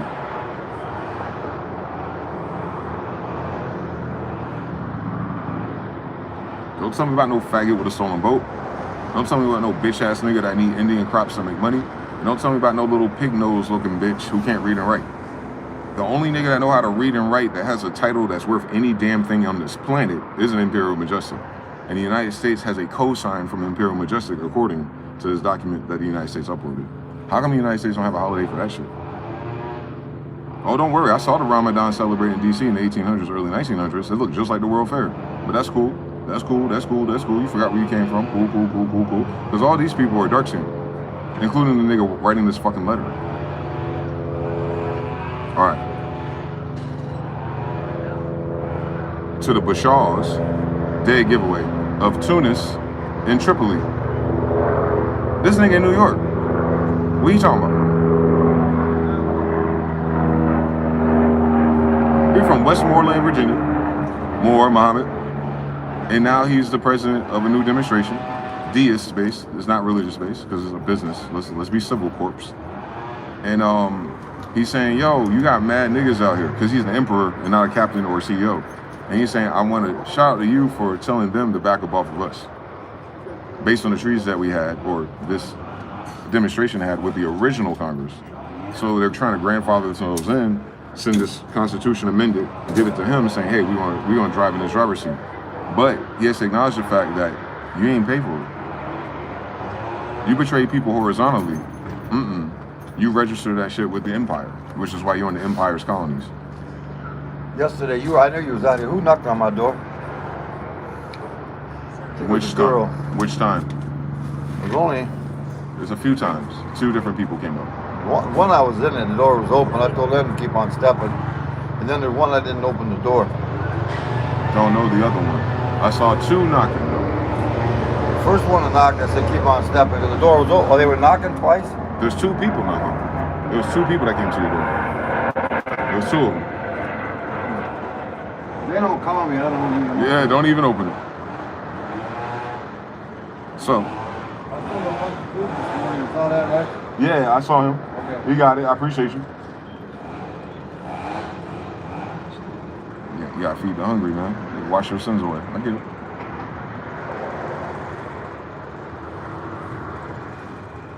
Ain't none of my business. He ain't Israelite. All right, so now, what did he say? So he's trying to smooth shit out. He never met him. As of this letter, I don't know if he ever met him. I don't know if he knew if he met him, because they be forgetting the emperors don't have clothes. So the way the emperors did it, and I love it. I love that about life. The way Banneker and all of them did it was they presented themselves as they are. Hi, how you doing? Okay. And the whole time, it's theirs. It's like undercover boss. That's what emperors do. The real ones, not the ones that want to be seen on TV wearing clothes they can't fit in the wrong colors or the wrong epoch or the wrong time period. And then none of the names of the people that shit comes from. We're not talking about that. We're talking about the real ones. It's the same thing with drugs, same thing with gangs, same thing with witches. The real ones, like, I mean, the ones that are a real fucking problem, they don't present themselves as such. So he's writing this letter to a person somewhere, yet he's outside with the person he's writing to and doesn't know who they are. Just keep that in mind. So he says, I present to you sincere acknowledgments. So he's giving him his just due because he ain't got no money yet. And thanks of the United States. So thank you, gracias papenta and me, for this important mark of your friendship for them. So peace of the treaties S of peace and friendship. That's why he keeps saying that, friendship. It's not talking about people that know each other. They're not fucking friends. You don't know this nigga. Right? George Washington don't know this nigga, so they're not friends. And you just said that if Sidi Muhammad did have friends 13 years prior, you just overthrew them through a peaceable revolution, but we read the story today and you killed a bunch of niggas and Indians. So I don't know what's peaceful about that, but if this land belongs to Moors and Indians and Sidi Muhammad is a Moor and an Indian, what the fuck do you think is going on in their mind if they read this stupid shit? And then why do they think that this happened over the course of a decade and that Sidi Muhammad didn't have his own regents or, you know, assassins or ninjas or spies watching the whole thing go down? If it's his, what else are niggas gonna do? Get a job at Amazon? Anyway, we greatly regret the hostile disposition of those regents towards this nation. So he has other regents, other representatives who are out there with boats doing trade, who have a hostile disposition towards them. I don't know, since you betrayed the fucking Tomahawk Indians, towards this nation, who have never injured them. So they're saying they're taking it out on the wrong people. It is not to be removed that's on terms in our power to comply with, saying that based on our agreements, we can't back down from them, which is what leads into the 1812 war. Within our territories, the ones that they have territory control of for resources, there are no mines. So that northeast corridor where New York, where he is, those mines are empty, where they haven't found the other ones yet. There's no gold, no silver, and this young nation just recovering, check this out, from the waste and desolation of a long war. What war is that? What's the waste and desolation war? What war is that? This is 1790. When was there a long war of waste and desolation? And he's saying it right after talking about finances. So a bunch of useless spending, a lot of frivolous bullshit, and at the end of the day, we got nothing out of it. And it was a long war, so everyone's tired and reset, right? Have not as of yet. So after all that fighting, after betraying all those Indians in the Northeast region, we haven't had the time to acquire riches by agriculture and commerce. So as of 1790, the United States doesn't even have enough fucking money and resources to feed itself. So when were they gonna make America great again if the Civil War is just in 60 years from us? You don't even have enough time to tell me about United States citizens and slaves even. Because he's just acknowledged that that's not the time period they're in as of 1790. Now, what you're talking about in the South and all that other shit, that's not part of the United States. So it's not part of the Civil War yet. So if the United States is following George Washington to the North, how do we inherit the fucking textbook of what was happening in the South, and the South wasn't part of the North? The South wasn't part of the United States, as it's seen here on TV. He's in New York. He's not in Florida. He's not in Alabama. He's not in Texas. Not Colorado. He's not in California. He's not in Vegas. He's in the Northeast corridor, the first 13 original colonies that are being ran for some reason as a fucking corporation now. So it's not dealing with anything that's not that. It's not dealing with the Indians that have been there, ain't dealing with the Moors that have been there. And it's definitely not dealing with Jews and Israelites, although all of those groups conform and be part of the United States if that's what they're doing for trade. AKA they have boats. All right now. But our soil is bountiful. All right, welcome to the Garden State. And our people are industrious, willing to work hard, and we have reason to flatter ourselves, meaning we're filling ourselves, and we shall gradually become useful to our friends. So everyone that we have a treaty with, but he's talking to the boss first. The encouragement which your majesty has been pleased generously to give to our commerce with your dominion. The encouragement which your majesty has been pleased, because he's been getting kickbacks, generously to give to our commerce with your dominions, meaning the United States as it stands made you very rich. Right now we're tapped out. I just want to acknowledge that we about to be back on track. Fuck with us. The punctuality with which you have caused the treaty with us to be observed, like following the commandment. He's saying that we know that you check in punctual, meaning there's deadlines, and he's flattering him because he doesn't have what the fuck he punctually needs. His advices and marks of attention. Tithes and offerings. How shall a man rob God? How have you robbed me? By robbing the imperial majestic, in which you're making money by robbing Indians on those territories to make yourself enriched, and yet you haven't done shit with it yet. You ain't even acknowledge the contract. You ain't pay your electric bill. You ain't pay your mortgage yet. You ain't do shit, but you around here removing niggas, killing niggas, and stealing shit from niggas, and now you're broke. That sounds like karma to me. And I'm not saying that's George Washington's fault, like the real one. I'm saying like that's the conditions of this long, desolate war we don't know nothing about. And just and generous measures have been taken. In the case of Captain Proctor, so when you go in the United States history, Captain Proctor is a main character. He's a Captain Proctor. Why is that? Oh, he has a boat. What does that mean? He's a naval guy. So why was George Washington on a fucking longboat crossing the Delaware? If he has a captain of a rowboat, Captain Proctor, it would be a dark-skinned person. A deep impression on the United States and confirm their respect for and attachment, and our attachment. So which you did, I guess he spared Captain Proctor, or, you know, gave him some type of privilege.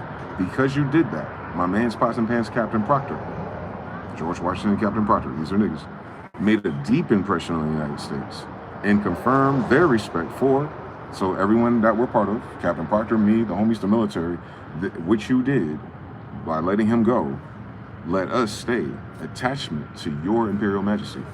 Check this out. I thought in 1775 they betrayed the king of Britain. Okay. My conspiracy theory is George Washington is King George III, but we'll get to that another day. But neither one is white. However you want to do it. But however, even if it's not, you're going to tell me the United States was formed over taxes with Britain.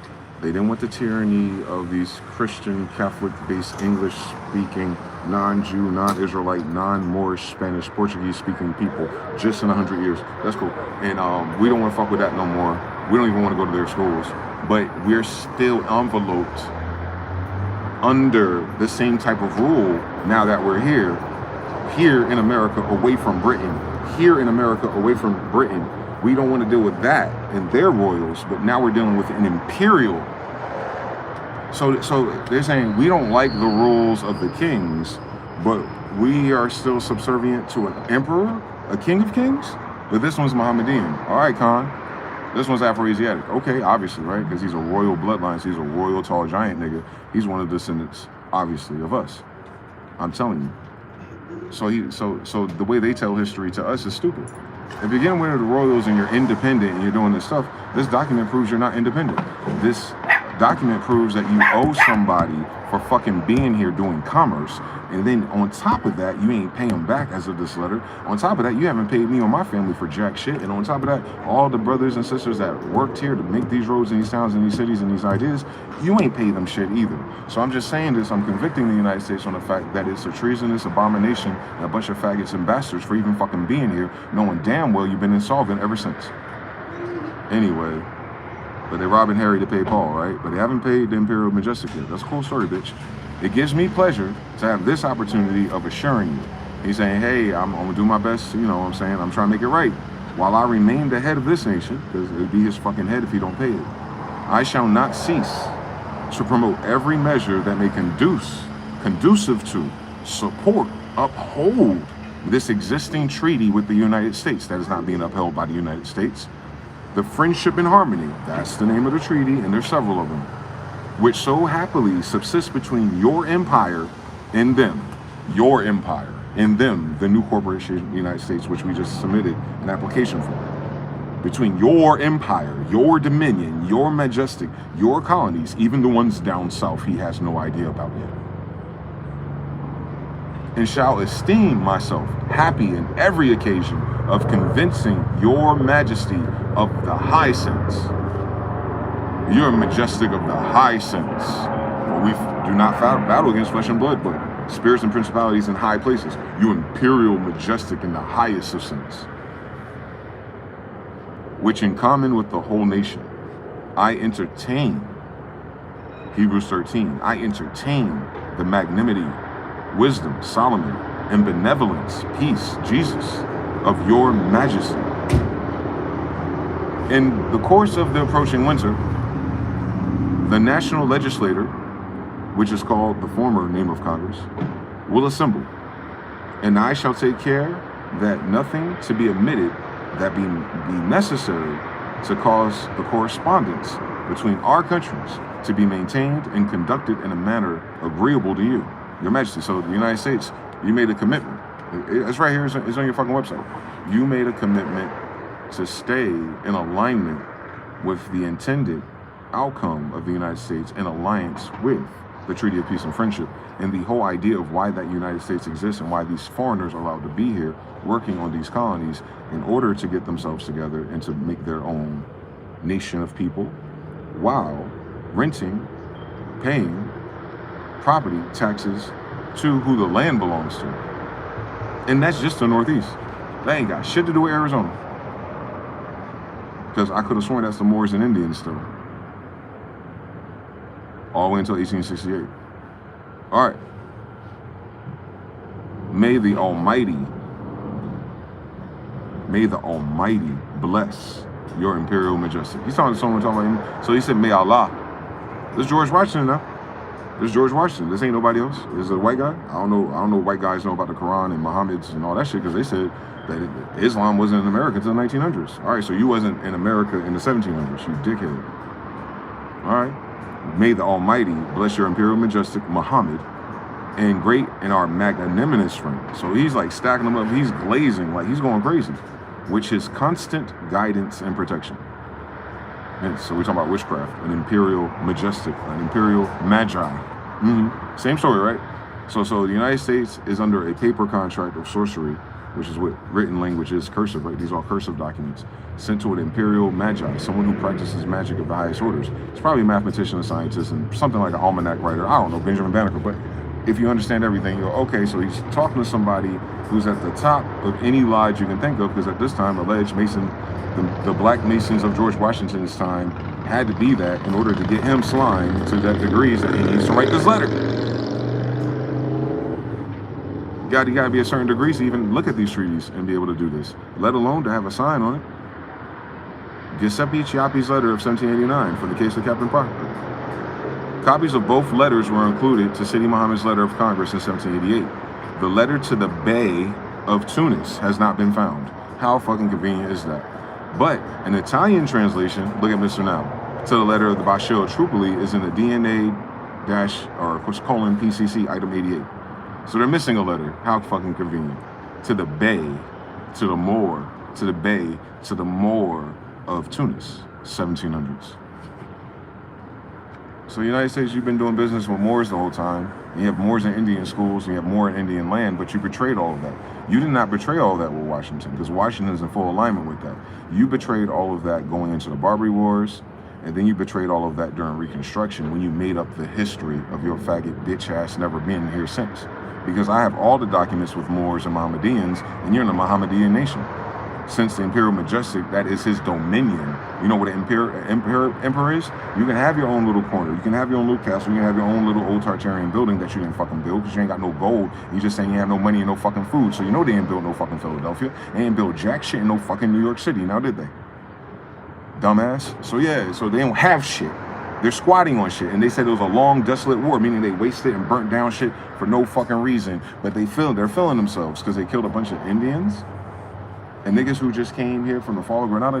These niggas just got here after the 1600s, and you're already betraying them to be broke and insolvent.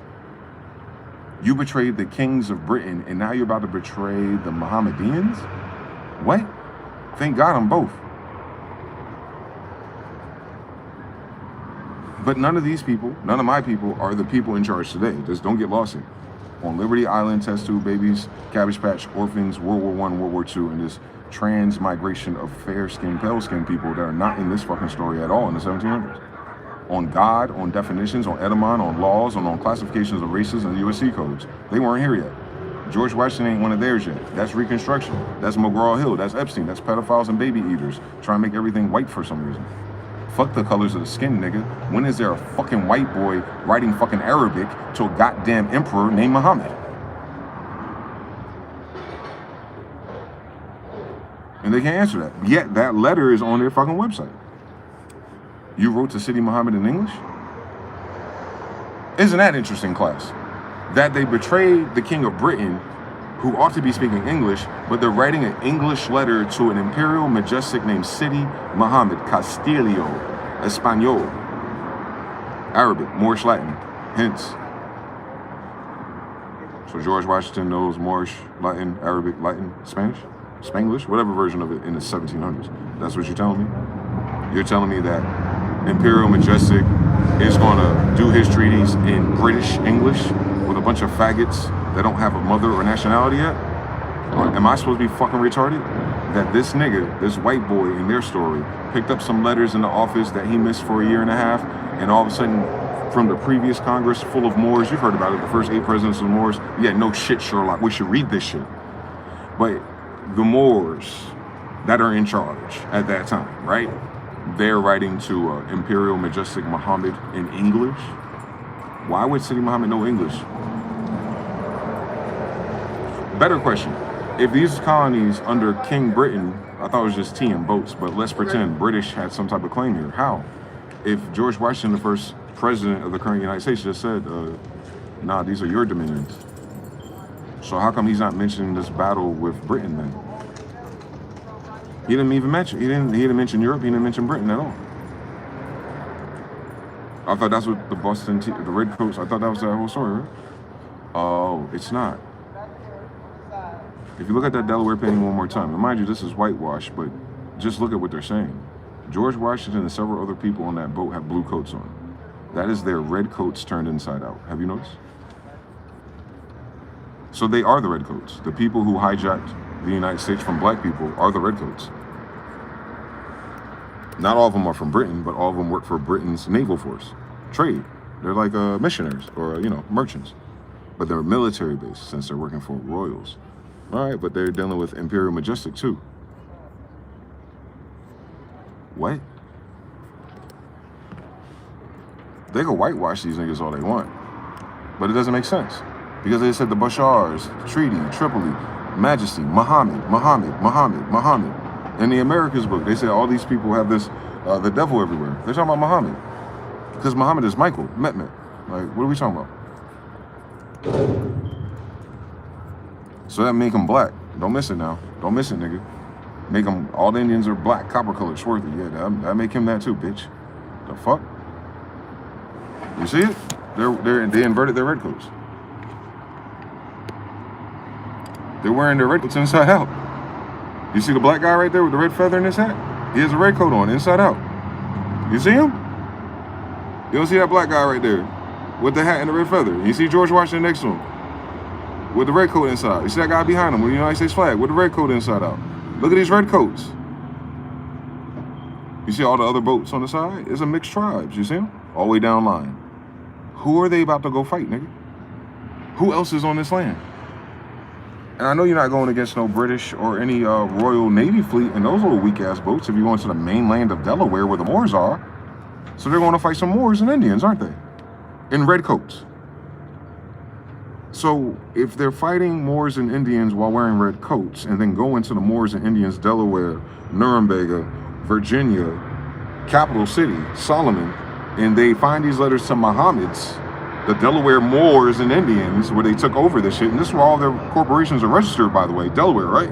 So far, so good. Don't fucking miss it. So a bunch of redcoats with inverted jackets. So a bunch of AWOL, de facto, Mamluks and eunuchs for that Royal Navy. And if they're Mamluks and eunuchs, that means there's a woman in control. Okay, right? Because you're not worrying about fucking the dude. You're worrying about getting one of the royals or nobles pregnant. So you can't be that way. And then you get compensated very greatly too. This is why they do it. Everyone don't want kids. And then boom, boom, boom, boom, boom. And now you're showing me these motherfuckers with inverted jackets. About to betray people. They call that a false flag operation, correct? I'll do you one better. Because no one knows how to fucking use their eyes in this goddamn country. They just keep telling lies because why doesn't matter to them? They're white. They ain't got shit to do with them. They're not John Smith. I am. The fuck? Sound like they're betraying me. Right? They gotta be. They gotta be betraying me. Because you ain't gonna tell me that boy right there a slave. And he the goddamn one riding on the damn horse with a damn turban and feather in his head, like every other picture of the Indians and Moors here in this land on the East Coast. Look at his coat. You see the red on the inside? You see that red turban? So they ain't got nothing to do with Britain, does it? So them coats ain't got nothing to do with Britain, do they? He look British to you? He look British to you? He looked more like the African types I was telling you about. But that's still, I mean, you can be half and half. That could, I mean, that could be anybody. That could be Prince Whipple. That could be Prince Hall. Prince. It's in his fucking headband. Oh, he's an African slave. What? Why would he have an African slave in Delaware, bitch? He ain't got no fucking money. Why would he have slaves? They ain't got nothing for slaves to do yet. It's in the fucking letter, you dickhead. Anyway, that's a prince. See what color he is? You see the fucking Indian turban, Mexico? Like, the fuck going on? Like everybody in the Americas book, by the way. He's a royal noble. But he on a horse. So who worked for who? On City Muhammad. On City Muhammad. Who worked for who? You don't even know that story. They got the nerve to whitewash it because it's at George Washington Alexandria Museum, 13th floor. You'll see all the fezzes and Shriners in it when they were all black. Right? They can't say nothing about it. They can't say nothing about it. There ain't nothing for them to say. Why are they riding on a boat with this Indian right here? With the feather in his head. Who's that seller? Come on now, fuck with me. Who that? Is that the same kid grown up? That's a prince struggling on a boat. Who's betraying who? What's going on here? Just like Undercover Brother, yes. Just like me. It's just like me. Because I'm an Imperial Majestic, and no one knows that. This time is because of ignorance. But I think this whole time it's been that way, since the United States is formed. They don't know who the royals are. And then you tell them that you're one of those, and they're like, I can't see that. I don't understand anything. I know. That's a spell from back then, I guess. I guess all it tells me is like, you know, don't waste your time trying to convince people of who your dad is. Just show them. Yeah. So yeah, the United States is full of shit. So it deserves everything it has. It has never paid us. Since I've been around, it's abused us worse. It abused us worse than those wars. At least those abuses were a war. You win and you lose and you move on. These motherfuckers just keep fucking tormenting us. That's a whole different story. They ain't got nothing to do with slavery. They ain't got nothing to do with Africa. You seen all those black people there and not one Africa was mentioned? All right now. All right. There's all black people and not one Africa was mentioned. All right now. You gotta act like there's more than one faction of niggas out here. You have 13,000 different white people that never existed 400 years ago. All right, so I'm the, you know what I'm saying? This is happening because you're all full of shit. Your American dream is that you made up American history that never existed. This whole demonstration of the new world is based on Mohammedans. You know the Saracens that your church is hunting? You should read the Papal Bulls. So that means your church didn't discover America. But George Washington is doing business with Mohammedans. All the treaties in the United States is with Mohammedans. Tripoli, the Bashars, friendship, all that's with Mohammedans. It's all Arabic, by the way. And Arabic is Hebrew and Greek, so don't miss it. So they're dealing with Afro-Asiatics and Semites, aren't they? If they're writing in English especially, can you imagine? In the United States, where it comes from. He ain't say nothing about Maminga though. He ain't mentioned no Mexicans. He ain't mentioned no fucking empires down in Mexico. He was like, nah. We're just dealing with this little region up here where our boats go back and forth to Europe. Same story, Greenland. Same story, Greenland. All right, Netherlanders, Dutch. Well, those are black Indians, and I got pictures of them. They're not you. So who are these people? Oh, white people just went crazy eating niggas and having barbecues for Christian churches just to burn down the churches and be a bunch of lurches. I understand everything. Did you read your treaties though? Because they're with an imperial majestic, meaning if you don't uphold them, you're cursed. It's the same thing with the Bible, the covenant. It's an imperial majestic covenant because a pharaoh wrote that. So that means if you don't follow it, you're cursed. So the United States of white people and everyone else trying to figure out how come nothing sticks and nothing works is because the curse is active. Remember, this is the cycle of Pluto and Aquarius and all those things that happened when these letters are being written. Meaning when you initialize this current instance of the United States, you made an agreement with an imperial magi, meaning you put yourself into something a little bit worse than a blood oath. You put yourself into something a little bit worse than a regular 360 deal. You put yourself in a deal where in order for it to be real, you have to keep paying into it. You have not been paying into it. So if it's been $148 trillion lost since your agreements and since your acquisition of even more of his dominion, acting like the Mohammeds and the Castiles no longer exist when you're staring at one, then you're going to understand why when one of them show up and read this and confirm it and honor their mothers and fathers and tell them to activate this curse, I don't want anyone to act retarded.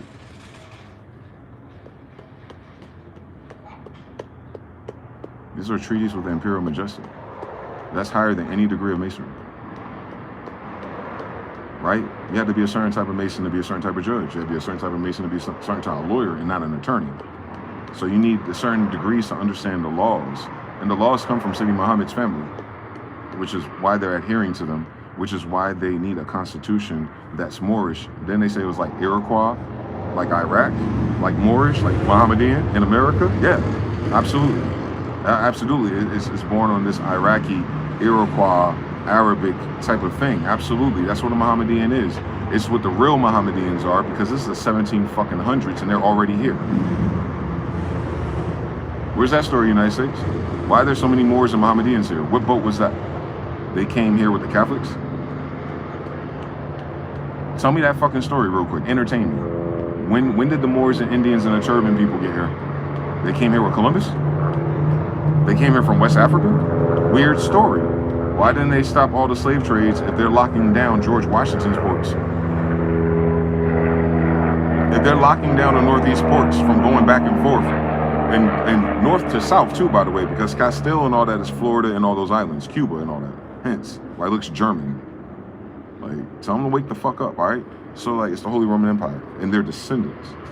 This is their territories. This is their blood. Ain't nobody else there, dickhead. Remember, you just discovered this world. Who said the Moors and Indians just discovered it? Nobody. Again.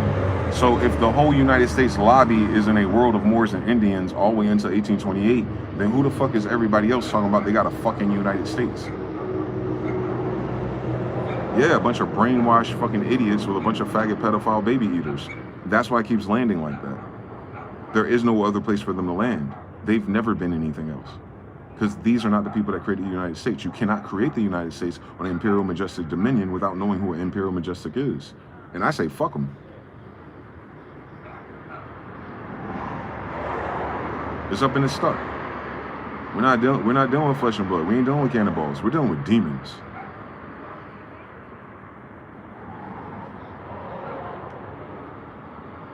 We're in Tartarus, nigga. So yeah, you see it. You see it. You see it. So even when they go bankrupt this time, they still owe somebody $148 trillion. That's a death sentence. You can't not pay it. There's no such thing. Because of what this is. Because of what the United States is. The United States is indentured to the Imperial Majestic.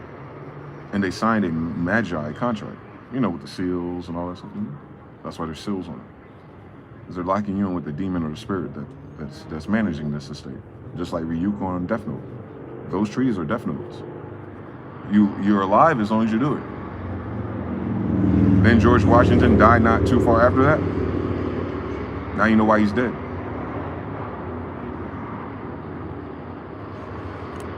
Then George Washington just died mysteriously not too long after that.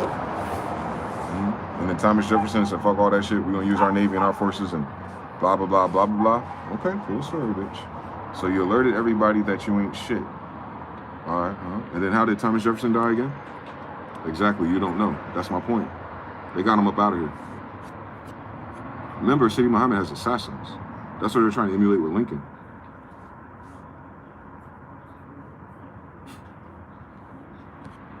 I know. Remember, they didn't have no internet and cameras alleged. So, you know, you have to use a different type of, you know. You see on the back of the $2 bill, there's a little black guy sitting there. Well, all of them should be black, by the way. But when they highlight them like that, you gotta figure out which one that is. That's John Hancock? So John Hancock is black. So the last name Hancock comes from black people? So let me get your Hancock. Signatures. And he's signing in English? But he's a black guy from Africa? Or is he a black Indian? Or is he a black European? But there's definitely a black guy on the back of that $2 bill, right? With a cotton wig on. Okay. Where did he come from? Why is he in that Continental Congress? He's a Moor, I know. Cool story, bitch. What does that mean, though? That this whole country's full of shit, and they don't know how to read. You tell white people there's a slave somewhere, and they ask rhyme with slave, Slav. So it's like, why y'all get so giddy about slavery that never happened? You can talk about slavery and slave trade, it's still going on right now. What the fuck's that got to do with the United States? What the fuck does that got to do with Indians? What the fuck does that got to do with our land? Nothing. So they had everyone focus on the slave story. Now, the United States is not a slave story, although it was hypothecated by a bunch of fucking slaves, apparently. Alawite, Mameluke, Eunuch, Schwabe. Remember, they're right down the street when this is happening.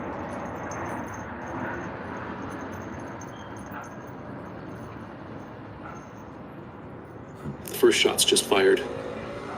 Early this morning in the Strait of Hormuz, the USS Carney, an American destroyer on patrol, opened fire with 50 caliber machine guns at 5 Iranian... Mr. Nelson, when you say that to them, they say, that's pretty cool. Dale, what's good, brother? TBFB, waiting 45 minutes to take a shit is nuts. Maybe they should fix their bathrooms. Makes me wonder what's under those mountains of ours. A little bit of everything. They said that someone shot something in the Straits of Hormuz 2 hours ago. Guard speedboats closing on a commercial oil tanker. Warning shots, not direct hits, but rounds fired in anger for the first time in this crisis. Boats retreated, and then Iranian coastal missile batteries locked radar guidance systems directly onto the American warship. This is what military planners call a Mexican standoff. Both sides armed, both sides targeted, both sides waiting for the other to fire first. One trigger pull for full-scale war. The USS Carney's defensive systems detected the radar lock immediately. Nor and Qatar anti-ship missiles. Iranian weapons specifically designed to sink American destroyers. Range, 200 kilometers. Speed, subsonic but maneuverable. Capability, catastrophic if they hit. Pentagon issued orders to American forces in theater. Do not fire unless fired upon. But fingers are on triggers. Missile defense systems are active, and everyone understands that the next shots might not be warnings. This is the first kinetic military contact since the crisis began. Not cyber attacks, not diplomatic threats, not economic pressure. Actual weapons fired at actual targets with actual intent to demonstrate willingness to escalate. Warning shots are not routine naval operations. They represent failure of deterrence. When American warships fire weapons, even warning rounds, it means diplomatic controls have degraded to the point where violence is becoming the communication method. The Iranian speedboats were not randomly approaching the tanker. They were conducting what naval commanders call aggressive maneuvering. Deliberate intimidation designed to test American response. To see if the USS Carney would defend commercial shipping or stand off to avoid escalation. The Carney fired, which answers that question. American forces will use weapons to protect maritime traffic in the Strait of Hormuz. Iran now knows this, and Iran responded by locking missile guidance radar onto the American ship that fired. That radar lock is the military equivalent of putting a gun to someone's head. The missiles are armed. The targeting data is acquired. Launch authorization is the only remaining step. That authorization can be given in seconds if Iranian commanders decide American actions warrant response. The USS Carney cannot shoot down radar beams. It can only detect them and prepare defensive measures. Aegis combat systems are tracking the Iranian missile batteries. Countermeasures are ready. But if Iran launches, the destroyer has seconds to respond before impacts. This is how wars start. Not through planned campaigns and formal declarations, through escalation spirals, where each side responds to perceived provocations until someone fires a shot they cannot take back. And the warning fire in Hormuz just became that first irreversible step. The timing is not coincidental. Warning shots fired hours after ghost uranium disappeared from satellite tracking. Hours after Israeli submarines positioned in the Gulf. Hours after China threatened treasury bond dumps. This is convergence. Multiple crisis points reaching critical thresholds simultaneously. And American forces are operating under rules of engagement that prioritize avoiding war while maintaining credible deterrence. Those two objectives are increasingly incompatible. Do not fire unless fired upon sounds reasonable. But it means American ships must absorb first strikes before responding. In naval combat, where anti-ship missiles travel hundreds of kilometers per hour, absorbing first strike means accepting casualties before defensive actions are authorized. Die. Iranian commanders understand this. Them niggas Which is why ain't gonna die, speedboats are conducting aggressive maneuvers, testing how close they can get before American ships fire, probing for weakness, establishing patterns that can be exploited when actual attacks commence. And And the radar lock is Iran signaling that warning shots will be met with targeting preparations. Imagine they standing outside the toilet USS right Colony now. fires again, Iranian missiles will launch, not warnings, actual attacks designed to sink the ship. But that is only half the story, because while naval forces are conducting armed standoffs in Hormuz, civilian aviation is evacuating Middle East airspace entirely. The European Aviation Safety Agency and U.S. Federal Aviation Administration just issued joint emergency directives. Immediate closure of Iranian, Iraqi, Syrian, and Persian Gulf airspace to all commercial flights. Not temporary restrictions, complete prohibition. Flight Radar 24 tracking maps show the result. A massive dark zone across the entire Middle East. No commercial aircraft, no civilian traffic. They're about to go. $5 trillion. That is the amount of American wealth that evaporated between midnight and sunrise. Crown Prince Mohammed bin Salman stood in the ornate halls of the Royal Palace in Riyadh, flanked by Chinese President Xi Jinping and Russian Foreign Minister Sergei Lavrov, and announced a decision that ends 80 years of American strategic dominance in the Middle East. A decision that severs the foundational agreement that has kept the US dollar as the world's reserve currency since 1974. A decision that Washington believed would never come, could never come, until it did. Saudi Arabia has formally terminated the petrodollar agreement. Effective immediately, the kingdom will accept Chinese yuan. Shut the fuck up. Get the fuck out of my face. I don't even want to listen to the rest of that. I'm sorry. No, the fuck they didn't. No, the fuck they didn't. You heard what the fuck they just said? Did y'all hear what the fuck they just said 10 hours ago? Did you hear what the fuck they just said 10 hours ago? About Saudi Arabia and the petrodollar? What? Ain't nobody talking about that? Why the fuck a Chinese AI by an Indian or something else telling me, for the first time in human history, that Saudi Arabia is no longer quantum entangled to the petrodollar? They're already signaling that oil should go up artificially. Market manipulation's like over 100 a barrel. That's the fuck over the United States though, especially if you're trying to drum up a war and you need that oil in real time and not the future. So Saudi Arabia decoupling from the US petrodollar means that when the United States or any of its Federal Reserve, IMF, Federal Reserve note branches of anywhere that acquires oil from Saudi Arabia or its conglomerate of Muslims, that is going to have to pay it in fuck you prices.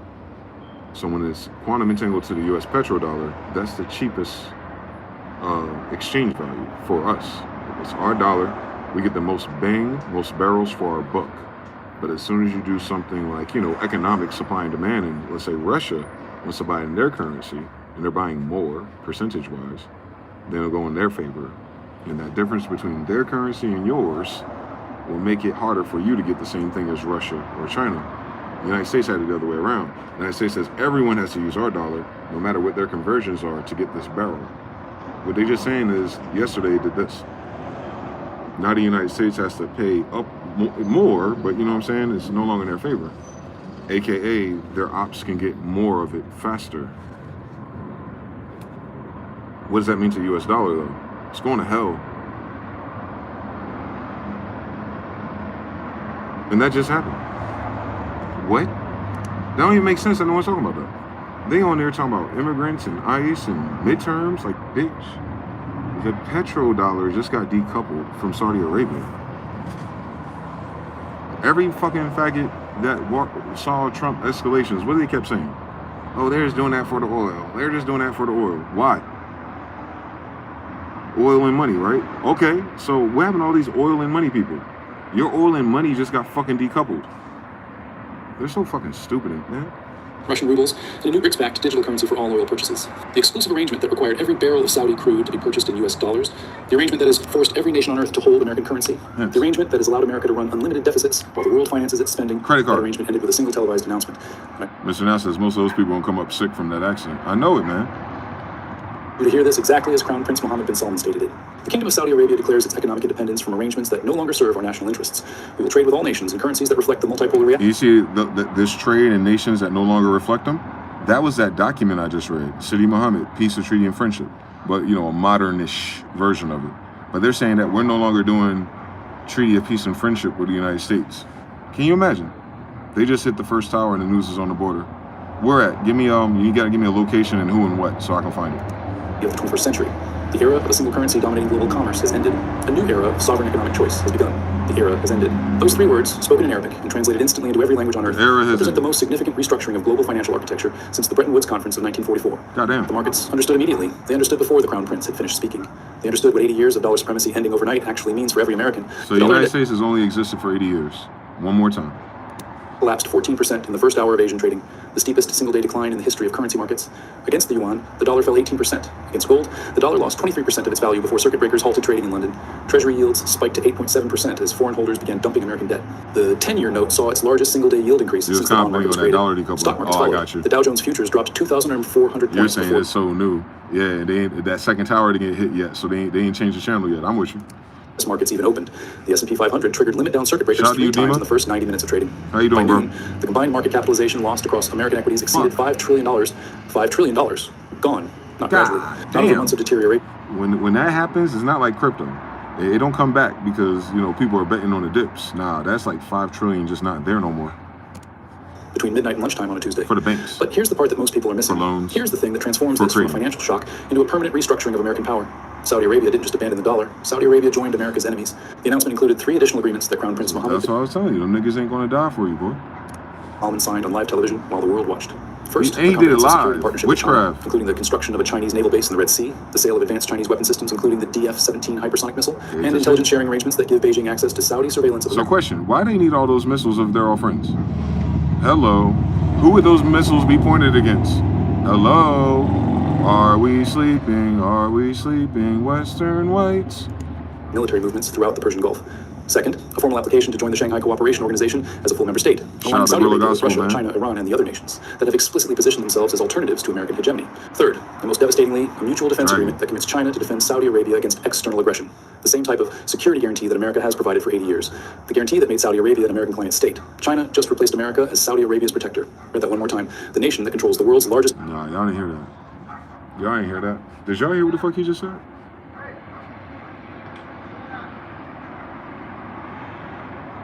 Did y'all hear what the fuck? Yeah. 3 in the chat if you heard what the fuck that man just said. He said Saudi Arabia has ran off on the plug for their security and updated their security. All them oil fields and all that bullshit with the Muslim people and peopling. They said, yo, we want to switch this shit up to the Chinese side real quick. We about to Silk Road Initiative 3.0 in this bitch. Fresh off the fentanyl wars that's collapsing everybody I'm looking at. So like, that's what I'm saying. We have a bigger problem than our dollar, because if this was the result of the opium wars and the Fenty wars and all the 5G warfare, and not just the big old guns and machine gun warfare, then we already lost. Cool.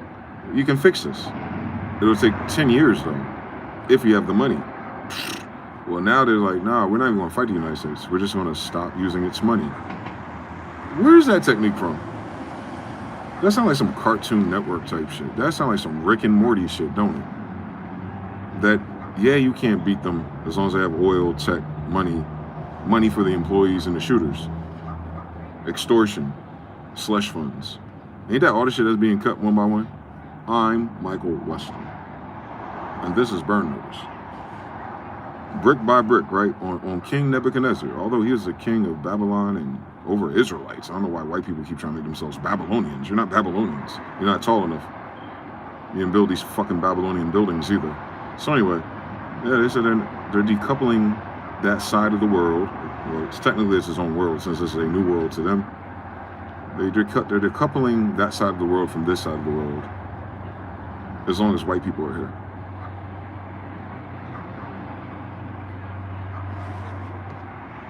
That's what they're saying. Notice that all the people linking up are not white. I don't know why white people don't see color, boy. It'd be very useful for you to put your rose-colored glasses on. Because look who's making all these deals. They're leaving out white people. Like the definition of white. Anyone that's not niggas, right? Yeah. They're boxing out white people from money. And white people ain't talking about that yet. I don't know why. They don't believe this shit is real. They can't believe $14 trillion under one roof. That is BlackRock, the single largest asset manager on the face of the earth. They manage more money than the entire GDP of every country on the planet, except for the United States and China. When they move, the ground shakes. Now, on the other side of the ring, you have JP Morgan, the most powerful bank in America. The house that survived the Great Depression, the dot-com crash, and the 2008 financial crisis without a scratch. They have armies of analysts. They have data sets that cost millions to build. When JP Morgan makes a call, Wall Street listens. These two giants do not agree on much. They compete against each other. They have different clients, different strategies, different philosophies. They are like two generals fighting for the same territory. But something just happened that has never happened before in modern financial history. They both made the exact same move at the exact same time, quietly, without fanfare, without a joint press conference, without a single coordinated announcement. They independently arrived at the same conclusion and deployed capital in the same direction during the same window. That is not a coincidence. That is a signal. That is a flashing red alarm that the financial system is about to undergo a seismic shift. And if you do not understand what they are doing and why they are doing it right now, you are going to be standing in the wrong place when the ground opens up. Let me show you exactly what happened. Because this move has massive implications for your savings, your retirement, and the purchasing power of every dollar in your bank account. If you are watching this and you want to stay ahead of way before we get to these niggas, the whales, because these are the whales, way before we get to the whales computers, you know, managing their losses and their pain, they don't give a fuck about nothing. They're just they're remanaging their pain. And they have to. Why? Because Iran, nigga, Saudi Arabia said, fuck the petrodollar. This nigga rich because of oil money. This nigga rich because of oil money. This nigga rich because of the fucking Middle East and that opium shit. Drugs, you know, he does drugs too, but this is drugs and oil right here. On an indie level. Indie drugs and oil. They're like, we gotta reposition ourselves. Them niggas, man. Gifts before they hit the headlines. They're not hit that citizens. subscribe button right now. I track these institutional moves so you see the signal before it becomes a crisis. I read every single comment to see how real people are feeling about the... I know. Tell me what happened. But that is not even the shocking part. Run it back. Second, is telling the reallocation in over a decade. They shifted trillions of dollars of exposure out of traditional U.S.-centric positions and into emerging markets, hard assets, and alternative investments. Larry Fink himself has been publicly advocating for a new portfolio model. He is telling the world to abandon the old 60-40 portfolio, 60% stocks and 40% bonds. He wants a 50-30-20 split, 50% equities, 30% fixed income, and 20% in private markets and infrastructure. Think about that for a second. The man who runs $14 trillion is telling you the old rules are dead. He is telling you that bonds are no longer your safety net. He is telling you the game has fundamentally changed. At the exact same time, JP Morgan released their updated gold forecast. They raised their price target dramatically. Their analysts are now modeling gold at $6,300 per ounce by the end of this year. But that is not even the shocking part. In a scenario analysis that made headlines across the financial world, JP Morgan published an upside case for gold at $8,000 to $8,500 per ounce. That is not a fringe prediction from a guy in a bunker. That is JP Morgan, one of the most conservative... So just keep that in mind, crypto bros, that cryptocurrency is quantum entangled to the dollar, and the dollar is quantumly entangled to gold. Thus, they're all quantumly entangled together. And when gold is high, what happens to the rest? They die. So gold high, dollar low, crypto lower. On Wall Street, they are telling their clients that gold could nearly double from here. Now, zoom out. Look at both moves at the same time. BlackRock is pulling money out of U.S. bonds and moving into hard assets and emerging markets. JP Morgan is telling the world that gold is no longer a niche hedge. It is a core holding. They are both saying the same thing in different languages. Back to they are both legal screaming tender. that the U.S. dollar and the U.S. bond market are in serious trouble. When two financial... That's all debt-based, that's all credit-based. So what they're saying is, we don't need our portfolios to be rated in debt. Like, we're holding $1 trillion worth of estates in Los Angeles. That's a debt, because you got what? You got to pay on the taxes, maintenance, things like that. They're saying we're no longer holding that and selling it and trading it and renting out our buildings to these new emerging tech companies, because there are none. We're going to go into emerging markets, AI, data centers, private data, cameras, systems, blah, blah, blah, Internet of Things. But they're saying is they're doing that at the expense of cutting out bonds from being their priority. What is bonds? The United States Treasury, nigga. They're quietly saying in a bunch of colorful terms that they're no longer investing in the United States government. That manage a combined $20 trillion in assets independently arrive at the same conclusion. You do not ignore it. You do not debate it. You position yourself. But to understand why this matters for your wallet, you need to see what they see. You need to understand the disease match. We could print money, run massive deficits, and borrow at rates that would bankrupt any other country. Economists call it the exorbitant privilege. Think of it as a magic credit card with no limit and no due date. I'm white and I said but that card is being declined. In the last 12 months, the dollar index has dropped from over 107 to below 98. That is a 9% collapse in the purchasing power of the world's reserve currency. The dollar just had its worst stretch in over a decade, and the forces driving it down are accelerating, not slowing. Let me put that in real terms so it hits home. If you had $100,000 in savings at the start of last year, you effectively lost $9,000 in international purchasing power. Nobody stole it. Nobody charged you a fee. It evaporated because the currency you hold is weakening by design. If you traveled to Europe this year, you felt it the moment you handed over your credit card. If you bought anything imported, you are feeling it at the register every single week. That 9% is not a number on a chart. It is food on your table. It is gas in your tank. It is the red check getting harder to write every single month. And the people running the show are not trying to stop it. There is a document circulating in Washington right now. Insiders call it the Mar-a-Lago Accord. It lays out a deliberate strategy to weaken the dollar further, not protect it, devalue it on purpose. The theory is that a cheaper dollar makes American exports competitive and brings factories home. The reality is that we are paying the cost without getting the benefit. Okay. So this is a message to my white people who care about politics in their country and your family that are fucking living here. If that Mar-a-Lago Accord is true, like on some Willie Lynch shit, you keep hearing these rumors that the people behind Trump, Jewish people, Israel, Rothschild, whatever they are, that they want to weaken the dollar the most in order to encourage foreign nations to build factories here. You know, you understand that's what the tariffs are about, right? You only pay a tariff to the United States, fundamentally, if you make the products outside of the United States. So Trump wanted to bring all the shit back. But there's nothing to bring here but lithium and data centers.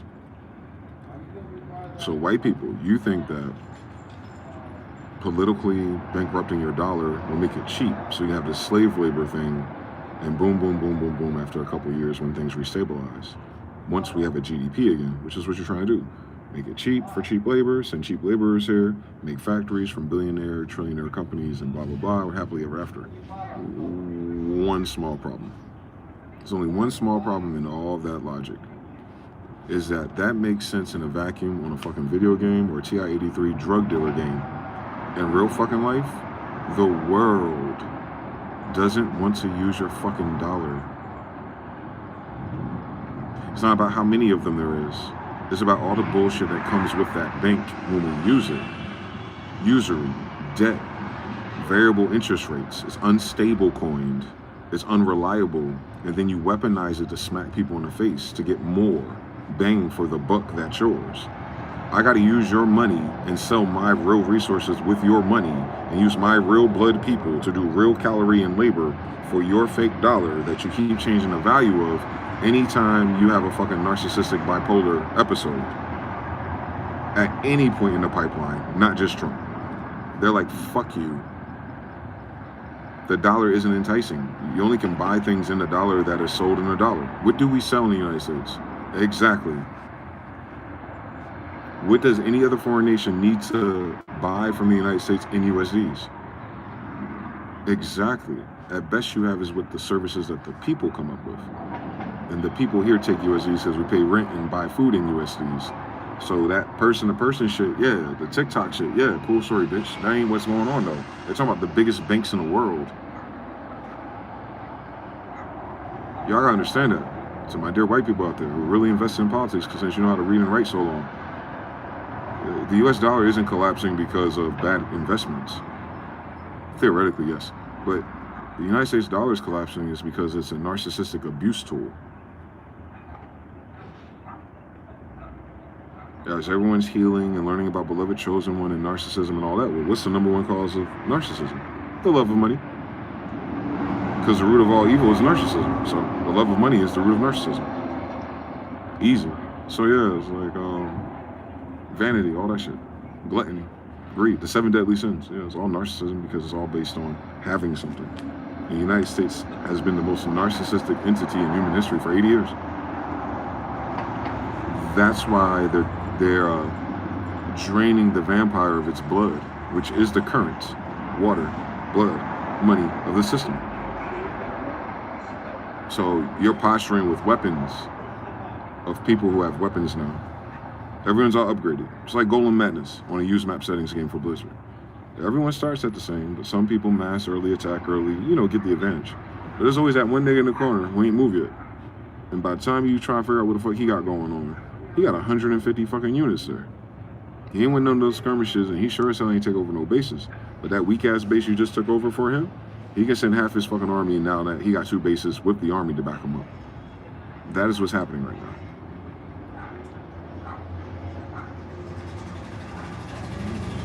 Once Saudi Arabia said fuck the US dollar, what happens to everybody else over there? United Arab, the Emirates, and the fucking Dubai and all that. That whole thing that they're posturing right now, where those ships are, and that's probably why it happened. Those 2 ships are blocking their trade port. That's their Panama Canal. Saudi Arabia, United Emirates, and all, Russia and all. That's their Panama Canal. What the fuck you doing here? And that's why that's so damning, if y'all understand anything. You play StarCraft before? You ever ally and un-ally somebody in a video game? 3 in the chat if you played a game like that, where everyone starts like 4 versus 4, but you get to choose who team you're on while you're still playing. Like you can pause the game, switch your teams, and it goes black, and then it's friendly fire. You ever done that before? You ever switch your alliances in the middle of a game, a multiplayer game? Cool. So they're in the Straits of Gibraltar, going to Hormuz, Saudi Arabia. Ain't it? That's between Egypt and Saudi Arabia, correct? So that whole thing right there is Saudi Arabia, right? The ports, the security, the land, the hospitals, the food, the water, that's all Saudi Arabia, ain't it? That whole conflict right now, that whole landmass is Saudi Arabia. Green in the chat if you out there. I don't know. I haven't been there. All that shit Saudi Arabia, ain't it? I'm talking about de facto. Religion, influence, why they're there, why it's organized. That's all Saudi Arabia, isn't it? The United States is allied up with Ukraine and Israel. So imagine, this is Saudi Arabia. Saudi Arabia backs up Iran, Egypt, and all that shit. And Saudi Arabia said, in their ports of Gibraltar, in their Hormuz Strait, that they're going to rely on China for security, while the United States is already there. The United States warships are already there in Saudi Arabia. And where their warships are, in their previous pacts with Saudi Arabia for their warships to get access there, their ally, Saudi Arabia, just turned the lights off. If Saudi Arabia's prince just announced on TV that their security compact is switching to China, that means the United States doesn't have an ally there. 3 in the chat if y'all understand that. Fuck the dollar real quick. The United States is surrounded, like I said the other day. Now, the map just went gray on Saudi Arabia. On a military level. That doesn't mean they're going to get attacked. That means if they know fucking better, they got to leave. Like, fuck the attack, fuck the leverage, fuck the... They said Saudi Arabia said, we're going to use China for security. Fuck the money. I don't care about the money no more. Those 2 warships are in Saudi Arabia. And Saudi Arabia says, oh no, we got the China handle this stuff. All right, United States, see you later. The United States already lost that war. That's what I'm saying. There was no guns. The United States just lost that war today. Just that fast. That fucking fast. I'm telling you, this is StarCraft, bro. On Go it is. On Go it is. This is StarCraft. Fuck they talking about. Nah, every battle don't require you to use all your weapons. You just lose your command center and it's done. I've lost command centers on StarCraft. I had an army of 200 soldiers. It was just I wasn't paying attention. You know how it is. You get the wrong units, double teaming you send shit back and you shooting them, but they got 16 guardians. I can clip about 4 to 8 of them bitches in about a few seconds, but as they're blowing up, them fireballs are still in your command center. It's over. Same story. Like some warships. So we're here. I'm pretty sure that's where we are. I'm pretty sure we're there. All that Saudi Arabia. So the oil fields, the poppy fields, all that, come through here. That's the choke point. That's the toll booth. All right, check you out. All right, he ain't gonna let you get robbed until you get over here. This motherfucker. Like, all right, watch out with them niggas over here. But as long as you're over here, hunting on the squash banana, you good. The United States says, let me send a ship here. Let me send a ship there. And they said, all right, China, let me send some small ships. Russia's like, we already got, fucking submarines there. So does the United States, by the way. But we're gonna go here. And then they said, all right, we're posturing in this sea because we're having a meeting here today.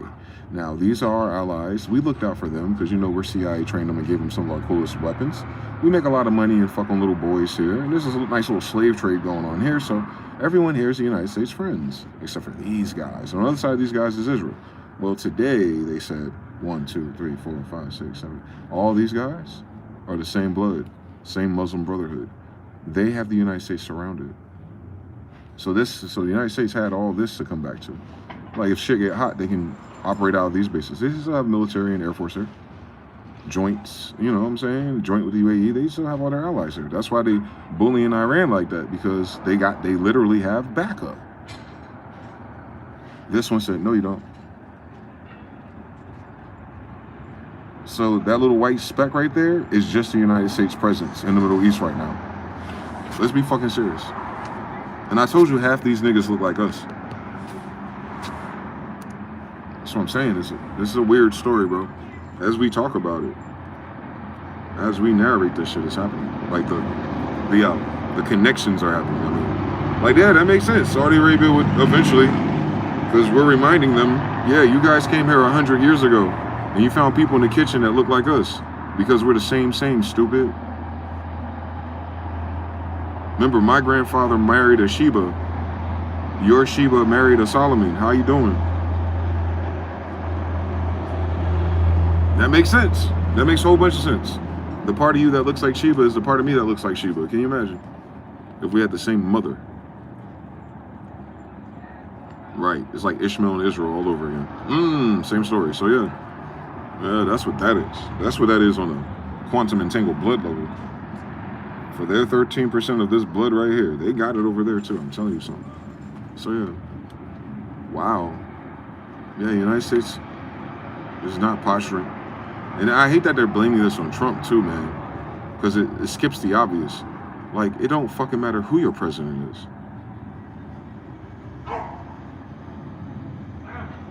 The world, that world, which I guess the United States of 80 years of white people and Germans and Polish and whatever you guys are, that came lately,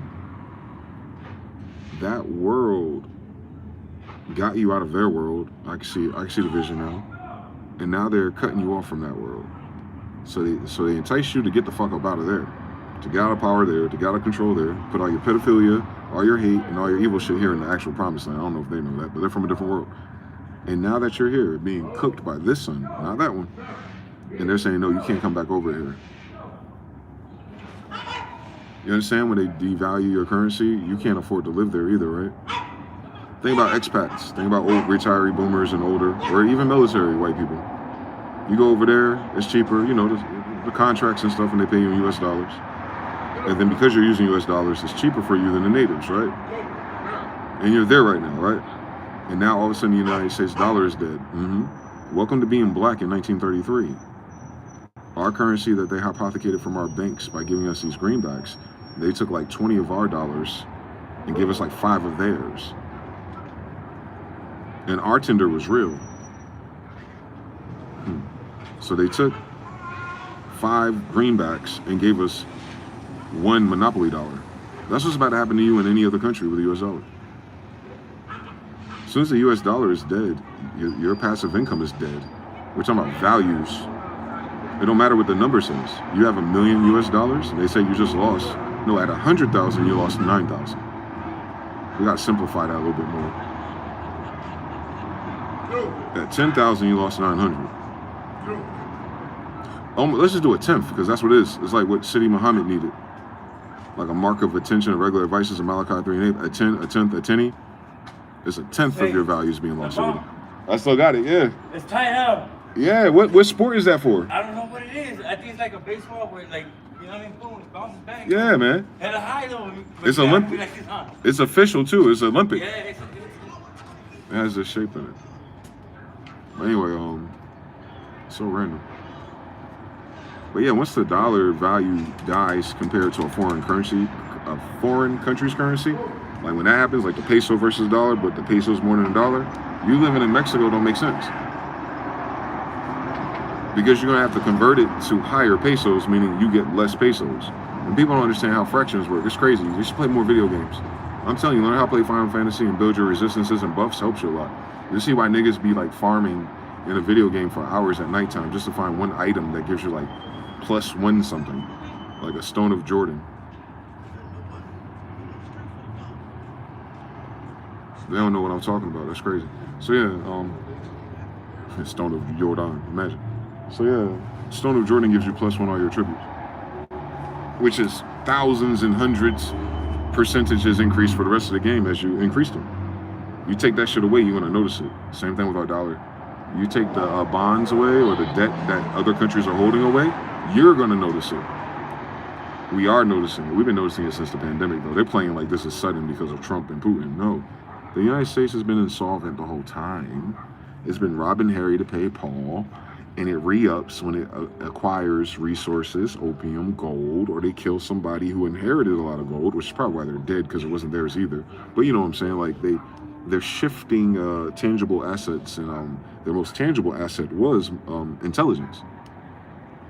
You know, social engineering, nudging, mind control, mRNA editing, all that kind of stuff. And if you allow them to do that for 100 more years, further generations, it might actually become useful.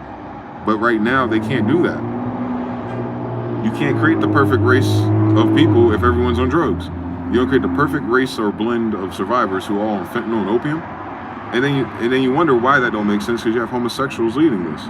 And the homosexuals in charge, they're not really caring about people and things. They don't think about creating people. So they're more like how can I create a slave class in which I'm always fixed in my position with US dollars? Now it doesn't even make sense. You understand, like when they attack the US dollar, then your data centers become dumb expensive.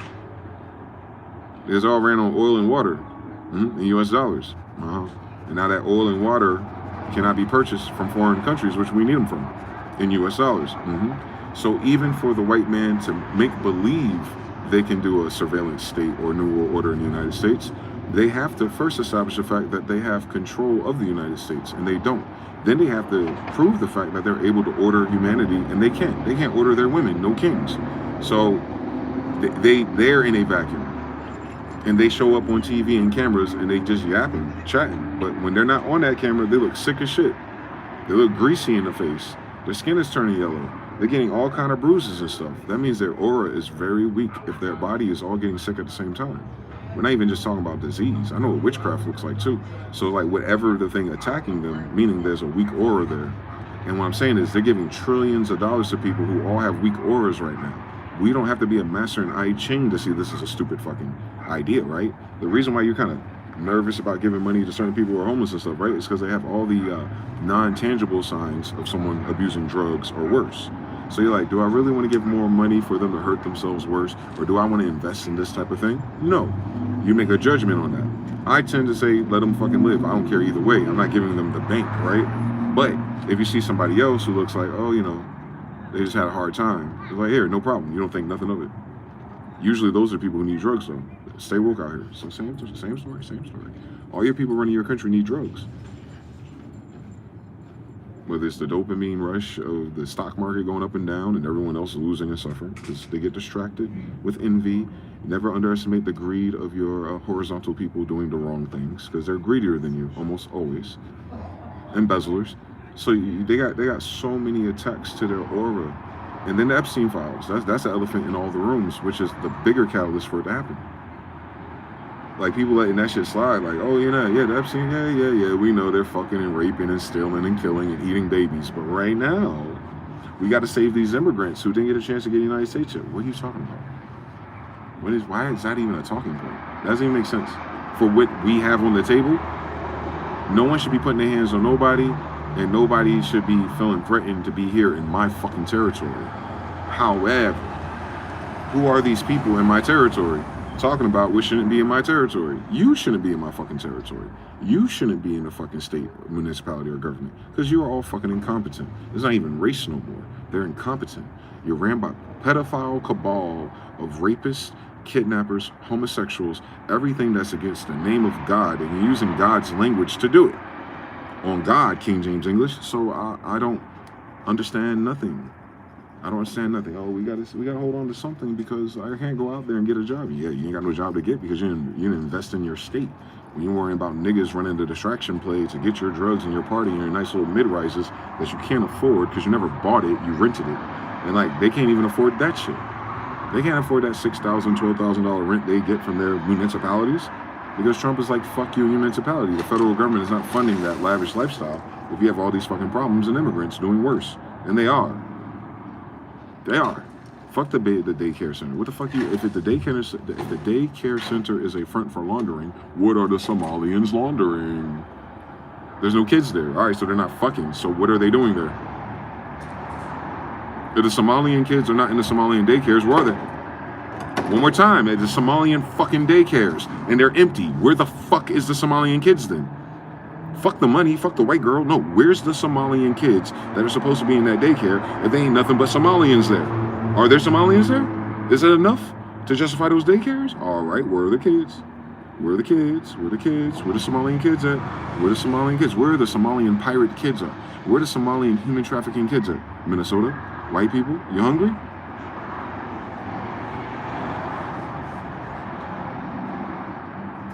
Democrats? Yeah, they're cannibals too. Have you noticed? So anyway, yeah, so you have the cannibals kind of losing their funding. They need to do all these burnt cities and stuff, and this is how they kidnap children with their, DYFS and Child Protective Services. That's how they get their fill. Same way they do in Southeast Asia and stuff like that. They start a bunch of fires, a bunch of revolts, and all of a sudden a bunch of kids go missing.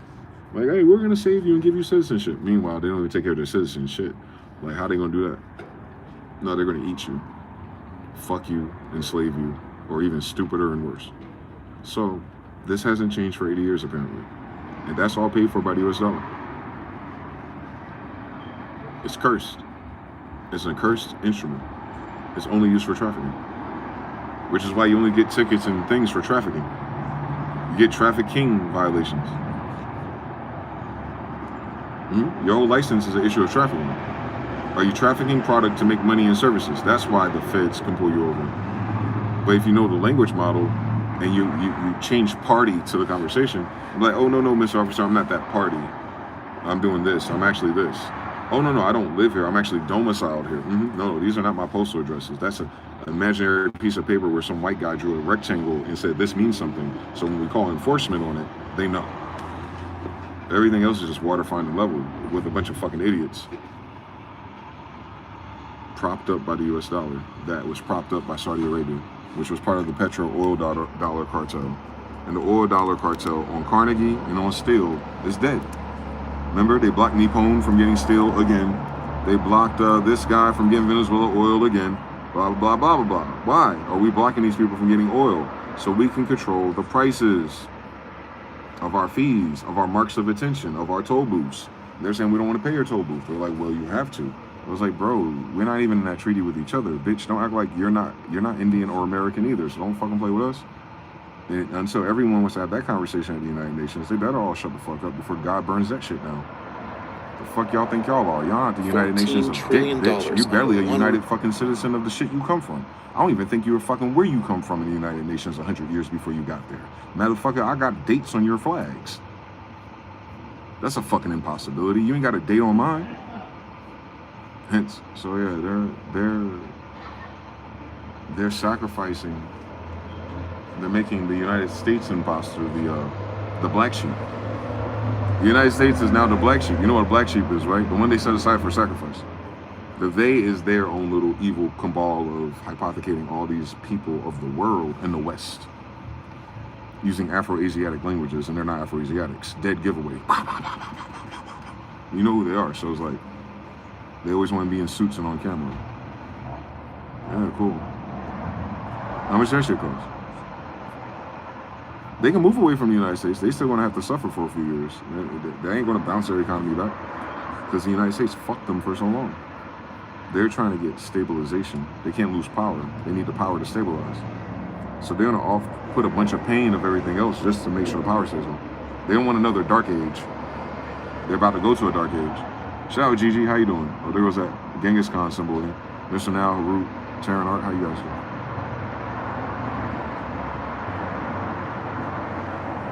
Glenn Rothman says, you know what? Trump is one of the best orators after his State of the Union.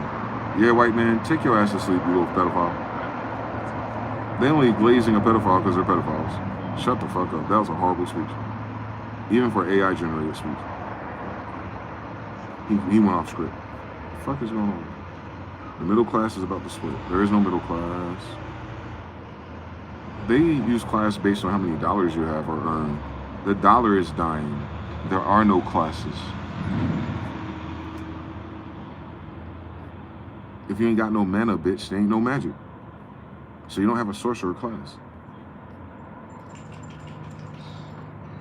They're calling it CIA Mexican cartel psyop. It is. That's why the fucking retaliation was so fucking weak. They burnt down corporations. Oh, Costco gets to claim insurance with their dying business model in Mexico. Yeah. Fuck them. It's fake.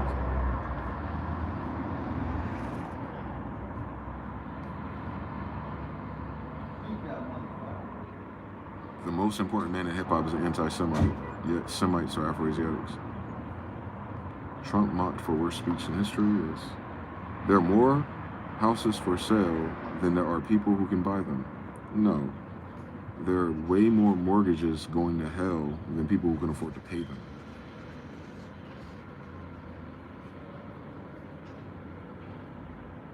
I'm 85 years old, 13, and my kids stopped visiting. Here's what I did.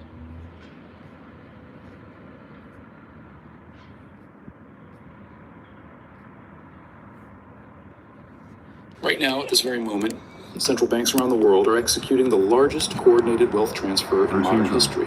$13 trillion. With a T. That's not a typo. $13 trillion moving out of one system and into something completely different. And almost nobody's talking about it. Because that money don't come back once you move it out the system, like when you move your dollars into crypto. Everyone watches stock prices and Bitcoin crashes and inflation numbers. The foundation of the global financial system is being quietly dismantled and rebuilt. The people controlling this shift aren't politicians making speeches or billionaires tweeting. They're central bankers moving reserves and transactions most people will never see. But the consequences? You're already feeling them. Higher prices, weird market behavior, currency volatility, geopolitical tension. It's all connected to what's happening right now with $13 trillion that's changing hands, changing purpose, changing the entire balance of global power. Here's what they're not telling you. The U.S. Federal Reserve just concluded the largest balance. Hey, yo, TBFB, what did God say? In history. From June 2022 to December 2025, the Fed shrunk its holdings from $8.9 trillion down to $6.5 trillion. That's a $2.4 trillion contraction. This wasn't just some technical adjustment. This was the Fed removing that much liquidity from the global financial system. Every dollar the Fed removed meant less money flowing through banks, less credit available, higher borrowing costs everywhere. And they didn't do it gradually. They did it fast enough that by October 2025, bank reserves in the U.S. fell below $3 trillion for the first time in years. But that's only one piece of the $13 trillion shift. While the Fed was contracting, something else was happening. 91 central banks managing over $7.1 trillion in reserves were fundamentally changing what they own. The share of global reserves held in U.S. dollars has fallen from 71% in 1999 to approximately 58.5% in early 2026. That's not a temporary dip. That's a structural shift representing trillions of dollars moving out of dollar-denominated assets and into alternatives. Where's the money going? Gold. Lots and lots of gold. In 2024 alone, central banks added 1,045 metric tons to global gold reserves. That's the third consecutive year purchases exceeded 1,000 metric tons. The total value of global central bank gold reserves now exceeds $4 trillion. And here's the key number. Analysts at Deutsche Bank calculated that if gold reaches $5,790 per ounce, the total value of central bank gold holdings will surpass the value of their collective U.S. Treasury holdings for the first time in modern history. Gold is currently trading near $5,500. We're almost there. This isn't random market movement. This is deliberate policy. No. Slow down, killer. Hey, I don't think too fast. He said, what he just said was, because they're doing the crypto game on gold certificates, that gold holdings of the central banks are going to be valued higher than any debt from the United States, bond markets. So that's your jobs, that's your stock market, that's what we do. That's how we are alive, that's why this country has people doing things. They're saying that those banks invested in that by, credit, interest, blah, blah, blah, blah, blah, blah, start a business, blah, blah, blah, services, blah, blah, blah, subscriptions, blah, blah, blah. They're saying for the first time in human history, it's more profitable just to hold our gold than to take any risk in investing in people. I'll say that one more time. That's why crypto's so evil, because you make money without investing in people. It's not true agriculture, it's fiat based. So it's theoretical, it's game theory, it's casinoing, it's gambling, absolutely. Duh. But because everyone shifted to the gamble model of making money, they didn't learn how to communicate, create, have a cool, hot idea, and then have the infrastructure and the subject matter experts and the educated people in those systems together to create new things to sustain. They went it fast. Like, no, I ain't gotta do all that. I ain't gotta wake up in the morning and talk to these people and manage relationships and communications generally to create good businesses and travel. And you gotta compete, you gotta battle a little bit. No. I can just go on my phone like this and, oh shit, I got 10,000 to win. Let me waste half of that on fucking DraftKings. Oh my God, the Patriots, what happened? Like, that's not a real thing. That's virtual reality. Like, but in real life, the banks did the same thing, but it affected our reality. And they're saying, you know what? We don't have to loan money to more gray buildings and shitty ass vape shop ideas. So what does that mean?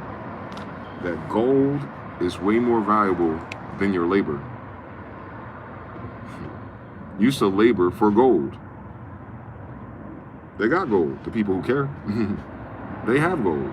They don't have to invest in your labor no more. Because your labor, AI, computers, is being replaced anyway. And then generally the United States has a negative GDP. And then they're saying now gold is going higher than it ever was in the last 80 years. That gap right there, that is the feeling. The United States citizens are quantumly entangled emotionally to the value of our money. It's the only thing people care about. At the end of the day, they'll betray their own fucking boyfriends, girlfriends, and their family for it. They'll walk away from situations, people, and their passions to get more of it. Or to not be abused by the lack thereof it, which is the other polarity of it. Some people have to do it, but we'll walk away because it's too abusive too, right? Taking too much time, it comes with a price that's not worth it, So all of that. Well, I got this brick of gold right here. I got it when it was like $600. Now it's worth $6,000. And unlike cryptos and meme coins and stable coins, every central bank takes gold. You heard what I said? Unlike anything else in the world, you can go anywhere in the world and they'll exchange that gold for its equivalent currency.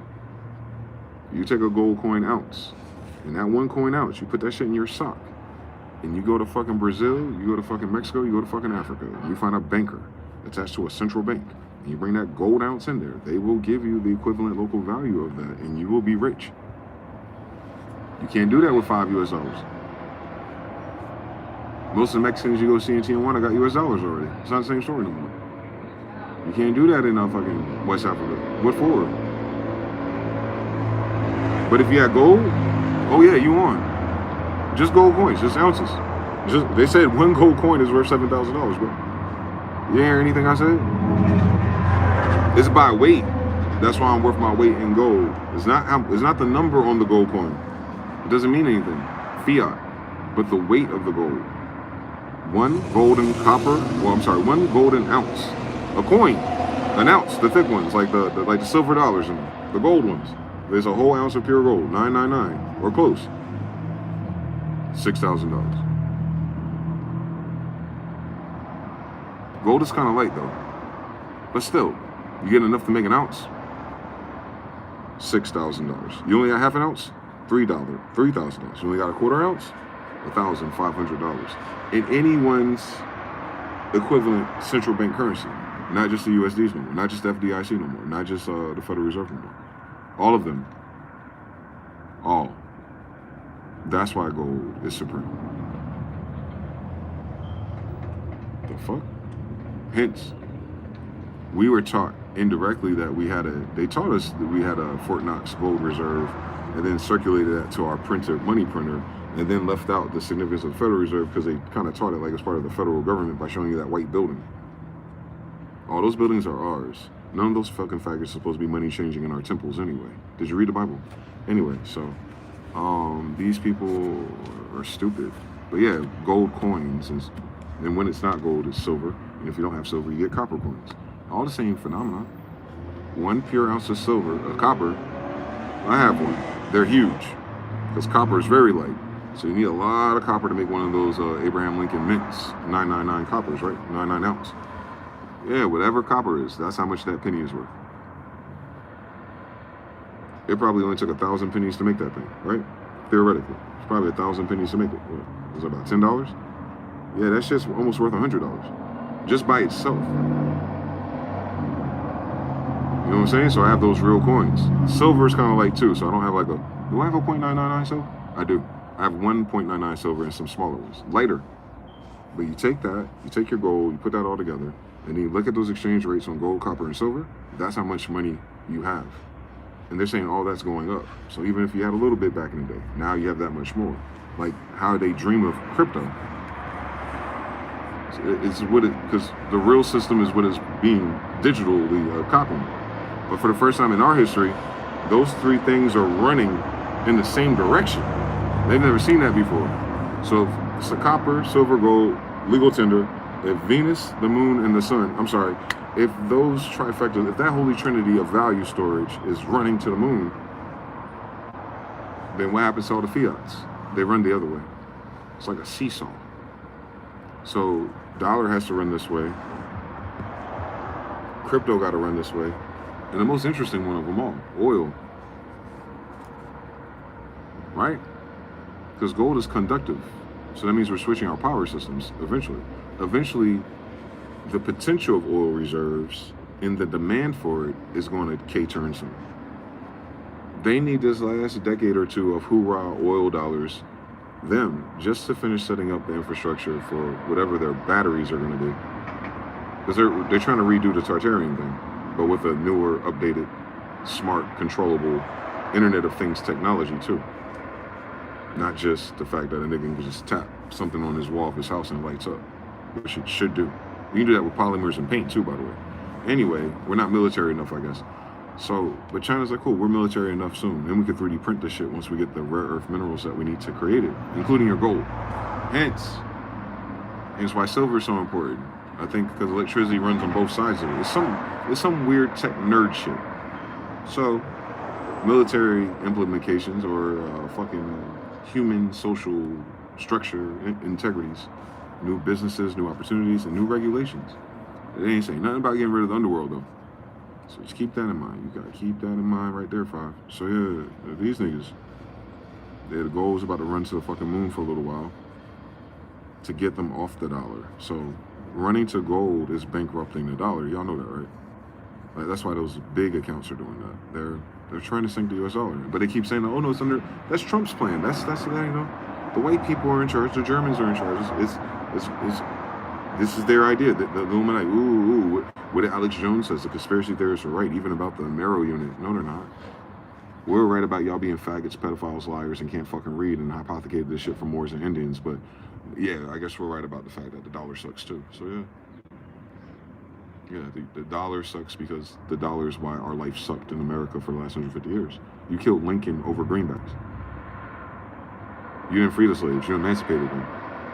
You transferred them from the banking of the church to the banking of the estates, which is your Federal Reserve. So shut the fuck up. Right? Like, that's what you tell them. Just tell them shut the fuck up. You have no idea what none of those words mean.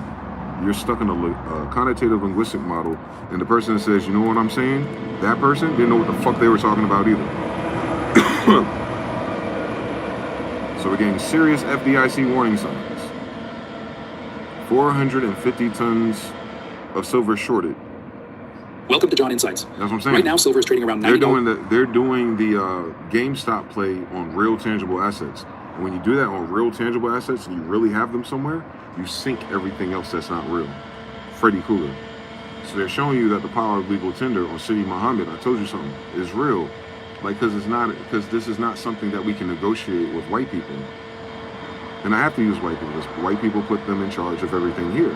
White people said that we're the top of this, the highest IQ, we're in charge, we created everything, we're the reason why this is. I'm sorry, my beloved white people, but that's the privilege and benefit you enjoyed when you couldn't realize what privilege and benefit you enjoy. Try this.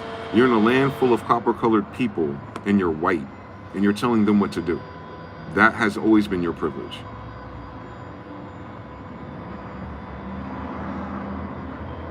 Your privilege is being burned notice though.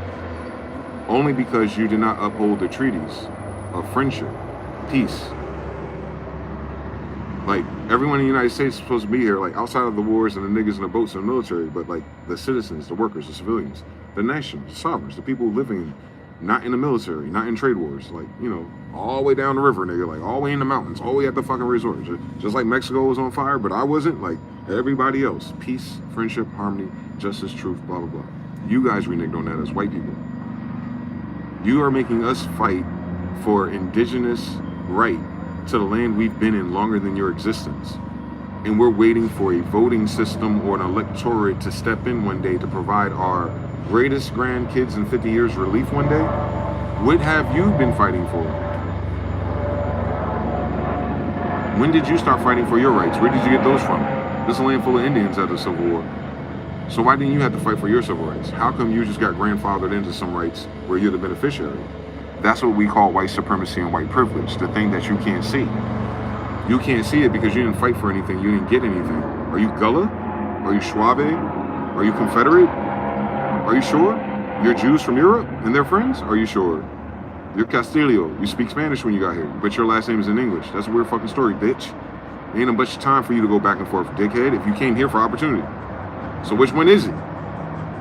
That's what we talk about white privilege. You don't have to answer no fucking questions. There is no more privilege than a motherfucker that get everything rolled out for him. If you're not the fucking crackhead, if you're not the fucking retard, if you're not a fucking narcissist and you just happen to be pale and white and pay attention a little bit, you can go to college, you can get a place to live, you can get benefits, and then you can go through any neighborhood of your people in foreign land and they'll accept you in. I get to go to my fucking home territory for the past fucking 800 years and I gotta worry about one of your fucking people looking at me like it's weird for a tall Indian to be here.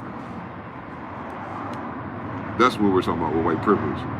And because y'all refuse to acknowledge that, with all the Jane Elliots and all the Tim West and all them trying to tell you is like, you don't notice something. You don't notice that it's 2026 and you're hooping and hollering like it's 1826 as if people are supposed to play the game the way that you want to play it. Like, you keep playing Ninja Turtles and giving me the second controller, and then you're telling me I can't take the top half of the screen because, you know, there's pizza boxes coming. I gotta play the bottom. I gotta duck the shit and jump the shit. And then Bebop and Rocksteady, I gotta fight them by myself. Why though? You're in my grandmother's living room. That's white privilege. Y'all talk about black and white so much that you don't understand that this is a land full of Indians first. We ain't go nowhere. We're mixed in, a lot of us, but not all of us. A lot of us Indians, like Choctaws, are mixed with Creeks. Okay, that makes them all the Indians. Shut up. I'm a Cherokee mixed with Saponi. That's it. That's the whole East Coast. Shut up. It's Indian though, right? Not from where you're from. Where are you from again? Notice how you never know the answer to that. And which part of Africa you think black people are from? Notice how you don't know the answer to that. But anyway, at least we know where the Indians are from. And you're standing in a land full of Indians. That's under an imperial majestic of Muhammad, his dominion. That is like a descendant of Carlos V. He's the emperor. So to a Mohammedan, he'd call him City Muhammad. That's not his name. To a Christian, or not no Christians, to an Israelite or a Jew, it'd be like, that's Zion. To a Mexican Indian Moor, that'd be Montezuma. To an African, that'd be Mansa Musa. To anyone that know the nigga, oh no, that's Azamori. To someone who's doing the list of kings and their royal degrees on their paperwork and their paintings for their personal family museums, that's Carlos, the descendant of Otto. Y'all don't know them niggas. But you know all their names. They're all in your history books. And I'm telling you, look at the time period. There's only one emperor at a time period, dickhead. Especially over America. The fuck? This world has an emperor. Yeah. City Muhammad, the moon god. Where the fuck do they think they are? Sin City? Moon, Sin. That's why it's Sin. It's the moon. Like, the moon god, City Muhammad, Murata, Kingdom Murata. It's right here. It's right here. Khalifa territory. It's right there. His daughters, and then you got some bitches in Mexico. You saw the pyramids? Yeah. We did that way back then, but we're still there. Like, but we're gonna do this again. Like, what the fuck are they talking about? What the fuck are they talking about, boy? That's what I'm talking about with my white people out there.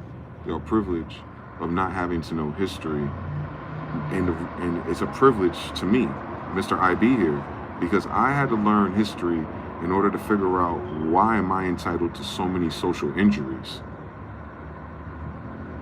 Like, why am I so privileged to fuck shit?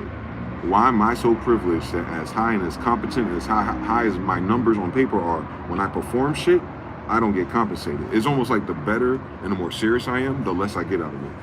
That's a curse. I don't need to worry about the roots. I know it's white people. So, that's cool. Y'all don't know. Y'all born into it late, but y'all kind of interested in conspiracies and Illuminati and didn't take that serious.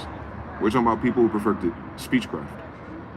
And each speech has a ripple, and each ripple has an effect. And if everyone keeps saying the same thing as a chorus, and if you know about music, it's amplified, so it's an amplified spell that you casted against us. That's a privilege, man. That's a privilege. You had the privilege to be able to talk cash shit and watch people that look like you kill a bunch of black people and Indians with no relief. That's a privilege, because you've never had to worry about that. You've never had to worry about your people getting mowed down every day by your own people, by the law enforcement, and by our people. All three now. We got to worry about our own people. We got to worry about the law enforcement, whether they're white, dark, or brown. And then we got to worry about your people, as we've seen with Trump and Epstein. You're privileged. You don't have to worry about that. You don't have to live next to our people. Shit, you don't have to live in this land. You come from somewhere else, meaning you probably have somewhere else you can go. Where are we going? We got to be here whether you live or die. We got to be here whether you're wrong, right or wrong. We got to be here whether it's Republican or Democrat. We got to use your stupid fucking sand dollars. That's white privilege. None of that shit is ours. That's the most privileged of privileges. You get to be here on our land working for a fake money that's not ours, in which you're entitled to more of it no matter what. So in the hiring process, you put white on the application, they giving you a couple more $1,000. Like, for what? Other than being white? That's privilege, right? Every white girl I know gets paid more than everyone I know. And they're not smarter than anyone I know in those environments. They don't even work. So it's not, I'm not even testing their competence. I'm just saying that they're not working seriously, but they're getting more money. But they have more excuses, more headaches, more days off, more HIPAA, threats to the HR, but they bless them with $6,000 to $8,000 more for them to complain and nag and not get the job done. and it take 15 more minutes on lunches, and then their baby, and they not even got their baby, the father do. And like, I've seen it so many times, 10 plus years in a row, this white privilege with the white girl. That's white privilege. I worked with it. I've worked with white privilege. And they say, no, it's not really privilege. Bitch, what are you talking about? A white person ain't saying that to you, bitch. An Indian is. You guys have white privilege compared to Moors and Indians. You guys are looking at other white people. Yeah. You got your own polarity, but in your own pedigree, privilege, you have a spectrum of privileges, but it all starts with white privilege. You just ain't built on top of it. But the problem is with white privilege, niggas are under it. That's what we've been talking about. Equality just means equal footing on the same ground. One nigga's in Hades, another nigga's in Tartarus. We're not on the same level at all. That's privilege. How are you at a higher level than the people who've always been here? Where's the justification, I'm saying? It sounds like murder, betrayal, and guns. There's no agreements, no treaties, no tithes, no 40 acres and a mule. So every treaty you have with a dark-skinned person here in a dark-skinned person's territory, I mean from the top of the north to the bottom of the south, by the way, don't get twisted. The whole thing is dark-skinned. That's why it's Moors and Indians and copper-colored races as 1828. All right, so whatever, right? And if people get white girls and have light-skinned kids, that's their fucking business, but that light-skinned kid is going to be what? Descendant of Indians. Okay, so now you understand the difference. So white privileges, you get all the privileges of the Indians in their land without actually having the Indian blood in you. All right, so that means you've always been an adversary and an op to Indians, right? So the privilege is that you're even fucking alive right now. So white privilege doesn't understand like your life is your privilege. You're in foreign, hostile, occupied land. And I'm telling you, as Sidi Muhammad's grandson, fuck the Bushaws of Tripoli and any light-skinned French Montanas. They ain't got to do shit about this. I just said it already. So it's like, you understand the privileges of that. And because you don't understand your privileges, you don't understand mine. You understand that my family and our people, we've been doing this for a very long time. Our book already has your ending in it before you read it. Like, that's how long and how accurate and how privileged it is to be one of us. Is that I can go to any book about us and it already has you marked out. I have to believe that you read it, and I know you haven't. I have to believe that these pastors, privileged, 501c3s, FBI, Napoleon Bonaparte grandson, that they understand what they're reading. I have had to take the privilege that Bob Lazar, outside of being greedy and secret and cool, that he actually understood this religious context that he was reading. You have to take, that's white privilege. White privilege always comes with whatever white people talk about when they get on paper, when they get in the camera, that they actually know what the fuck they're talking about. And that's what's fucking me up right now. I'm watching all the same white boys I've been watching category-wise for the past 10 years, crypto, finance, NFTs, Web 2.0, 3.0, Mark Zuckerberg, AI. They all the only ones who knew what they were talking about. The ones that only the algorithms gave hundreds of thousands of subscribers to and millions of views to. I've been doing fucking YouTube for 10 years in a row. Every time a nigga figure out a way to get 50,000 views in a row, 2 weeks later, they change the algorithm on us. You've seen it live on TV. So it's like, that's crazy. You don't know what white privilege is. I can't even say the damn truth, and I can read everything I'm saying out of a goddamn book that was written before you became white and before you came over here. That's what we meant by white privilege. You don't have to know as much shit as I need to know about white people being full of shit as I do. You guys have came here to harass, maim, kill, deny, gaslight, and flying monkey against the Moors and Indians. You're in Moor Indian land. I moved, God be the glory, to a very specific place where I can prove it to you that on this side of the Nueces Bravo is the kingdom of Murata of Moors and Indians. And I'm a Moor in the Indian, and I'm here in the kingdom, territory, dominion of Moors and Indians. So no confusion, sir. Right? That's white privilege, though. You have no idea what the fuck I just said. But you're smarter than me. You have a higher IQ than me. You went to college. You have all these things, and you've always had more money than me. Most of my niggas have always had more money than me. So it's not about the fiat. It's about the fact that you have way more than me, and you don't know anything I know. That's a contradiction to your rules. That we just needed more education, more knowledge, less violence, less drugs. How you doing? I'm pretty sober. All these things. Yet, you don't have none of that, and you still have everything. That's already yours. How did my mosque become your courthouse? How did my mansions become Trump's? How did our oil fields end up yours? I could have sworn it was the Cherokee and the Trail of Tears people in Black Wall Street that had those oil pumps that you see all over there in California. Remember, your United States didn't start in California, so there's oil pumps all through San Diego, then it ain't yours. That's white privilege. You get to look at a picture and don't see no fucking person as you're related to and say, it must have been us and not the Moors and Indians. That's a weird fucking story for the biggest oil pumps, just like the Moors and Indians, to be in Saudi Arabia right now. Weird fucking story. But white people hypothecated that in Northern Europe? Shut your dumb ass up. You don't even know how to make those oil wells if it wasn't for niggas. So what are we talking about? Y'all built all those? I thought it was black people and slaves building all those. I thought it was the slaves in California. When did the white people build oil wells if you don't got Levi jeans and a fucking bucket to find gold? Make your fucking mind up. That's white privilege. You get to hypothecate every last story in the last 200 to 400 years and it never lines up, but it's you. It's because of you. It's because of your genius. It's because of your government. It's because you fought. It's because you made the rules. Because you wrote a book. And then none of it's you. That's white privilege. Where you get to take the esteem and the credit and the stolen valor of characters and people that ain't even related to you, let alone not even in your faction, let alone not even in the epoch or the time period, and even not in the place of the land that you're talking about, because half of that shit happened on the West Coast, and you motherfuckers say you come from the Northeast. How about that shit? Make that make sense. You can't. You had to read a book about Lois and Clark. You don't know the difference between fiction and non-fiction, bitch? All right then. So you don't understand the agenda and imagine ifs, then what fucking really happened here?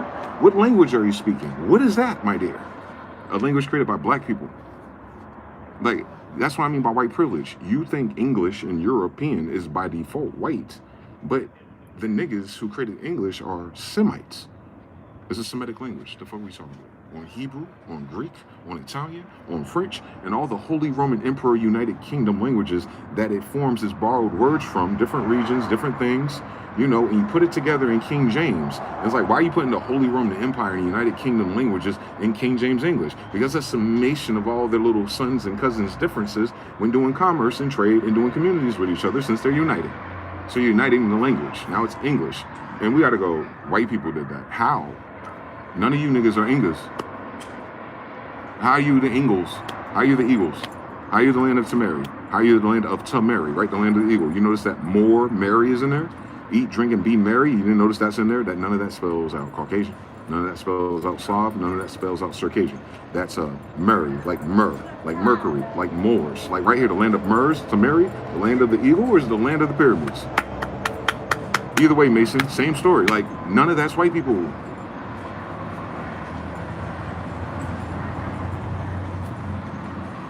And that's okay. We figured it out. The fuck? Now wake up, Vanilla Skyers. This is not a cosplay. Y'all late to class, nigga. Y'all just woke up in the middle of the American dream. That's the dream I always had. You go to sleep and you have these lucid dreams every once in a while. When life is at high stress and your brain takes you back to school, you're like, damn, I'm in this class again. What is this, English class or homework class? Is it the first day of school or is it the final exam? Anyway, where that bad bitch at? Let me go in the hallway. Damn, is my locker over there? Do I remember my number? Wait a minute, my teacher's calling me. You're my teacher? You were never my teacher. I just left math class. Where's the bus parking lot? That's you niggas right now. You guys are time skipping through the oldest dream in America. You're late to class, or it's the final exam, or you failed a quiz, or it's almost over, or you realize you're graduated. Whatever it is. Whatever it is. Whatever you think it is, wherever you lined up at. And it's sad, because I know there's so many pale-skinned people that just minded their fucking business. Worked really hard, believed in the things, blah, blah, blah, blah, blah. I'm not mad at that. I hope that we were able to do that. That's how you're supposed to use white privilege. Y'all use your white privilege accordingly. If we had black privilege, trust me, niggas would have ran it up too. But I don't think niggas would have ran it up and then lied about being who they are. Because we got to be called to be pretendian, and I'm in a world full of pretend Americans. Nah, one of you bitches are copper colored or a descendant of Indians. How the fuck are we pretendians? At least we're the right color. Where we get that color from? White people? Where we get that color from? Africans? All right then, so we can't pretend to be the damn thing described as Indian, can we? I'm as Indian red as it can fucking get in this bitch. And thank God I'm Indian red, and Indian red America red, right? Like, an Indian red in the land of Indian reds. What is he? White privilege. You get to have the most fucked up eye coroners in human history. You get to have black and white vision and no fucking imagination and have the nerve to think you illustrated everything in America. Fuck out my face. No. This is Indian red. On Crayola. They removed that crown from the box. That's weird. That must have been recent. So that means the white racism and KKKs are a recent phenomenon, Malcolm. Yeah, it is. Because these faggots ain't no goddamn Indians. So why the fuck would they have been here longer? Stupid. What the fuck? Welcome to John Are they Moors Insights. and Indians? Then Right why now, would the fuck silver would is a white trading around KKK $90 Christian per group be here ounce on the longer? global futures market. How do A they reflection exist of in a extreme vacuum volatility without as Muhammad? physical and paper markets diverge. You can't have Christians without Muhammad, bitch. So how come Christians don't have no stories about Mohammedans, Shamgista, City Muhammad, none of this they damn selves? What is your church doing holy war against? An enemy that don't exist? There goes that church Christian Catholic privilege. Like, y'all get to make up a holy war when there's real kingdoms, real buildings, real technology, real artifacts, and tons of scrolls of something that never existed, but they do. And then you get to go, well, you know, because Jesus is a white Jewish guy with blonde hair and blue eyes, or is it brown hair and blue eyes, and he wears a nice little toga from Greece, although he's over there in Poland, and something about African because his grandmother's Sheba, but, you know, we'll make him white. Wait, how is Jesus' grandmother Sheba and you made him white? That's that Christian church, stupid faggot ass privilege right there. Church people don't take history serious. So they want people to take their understanding of the Bible as a historical document serious. And the crazy shit is you don't got to take it seriously as a historical document because it's the only document in the world considered a historical document to begin with. In King James English, the language of Semites. My name is Dwayne Smith, Semite. So it's like, you know, if we wrote that, Smiths, Semites, in our language, King of England, then yeah, that's about us, and we meant that. You don't get a chance to use your privilege and go, if I whitewash it in iconoclastic schemata it, then I can kind of flip this and, you know, use it to my benefits and privileges. Yeah, nigga. Yeah. We know, because you can't build those buildings. You're not smart enough to read it, let alone build it. We get it. It was showed up already. It's been 13 generations. You ought to build something cooler already. I swear to God. You ought to channel more angels and demons or something already. You try to go back to Africa and Cuba already to learn about magic from 500 years ago. That means you haven't done magic for 500 years in a row yet already. So why you keep stealing shit? Already. Yeah, I know. That's called privilege, man. It's privilege. There's black privilege too. Y'all get to pretend to be fucking stupid and act like God didn't say what the fuck God said. Yeah. They're feeling it too. But that's the thing. Even before we got to that point, we've been feeling it with you and you and you. Way before I get why niggas is tired. Like they I get it too. Like niggas like, shit, where do I start? Exactly. I just say, what did God say? Like, fear God, keep the commandments. All right. As soon as we start doing that, look at shit starting to shake. I guess Aaron is coming back to attack Titan, isn't he? For more on how this tariff ruling will affect everyday I feel like Americans. Aaron coming back to attack Titan, isn't he? Yeah, I know. One of our grandfathers or something. That's weird. They should all be copper colored like Jesus if they're all Jews. Semites, Smiths. So yeah, man. We're not a myth. We're just dealing with a bunch of privileged class of people who've never been here before. Y'all know how to act. They don't know what to do next. They don't know what to build next. They don't know where this is going. Cool story. Let me give you a pro tip. This is the Holy Land. What do you do with the Holy Land?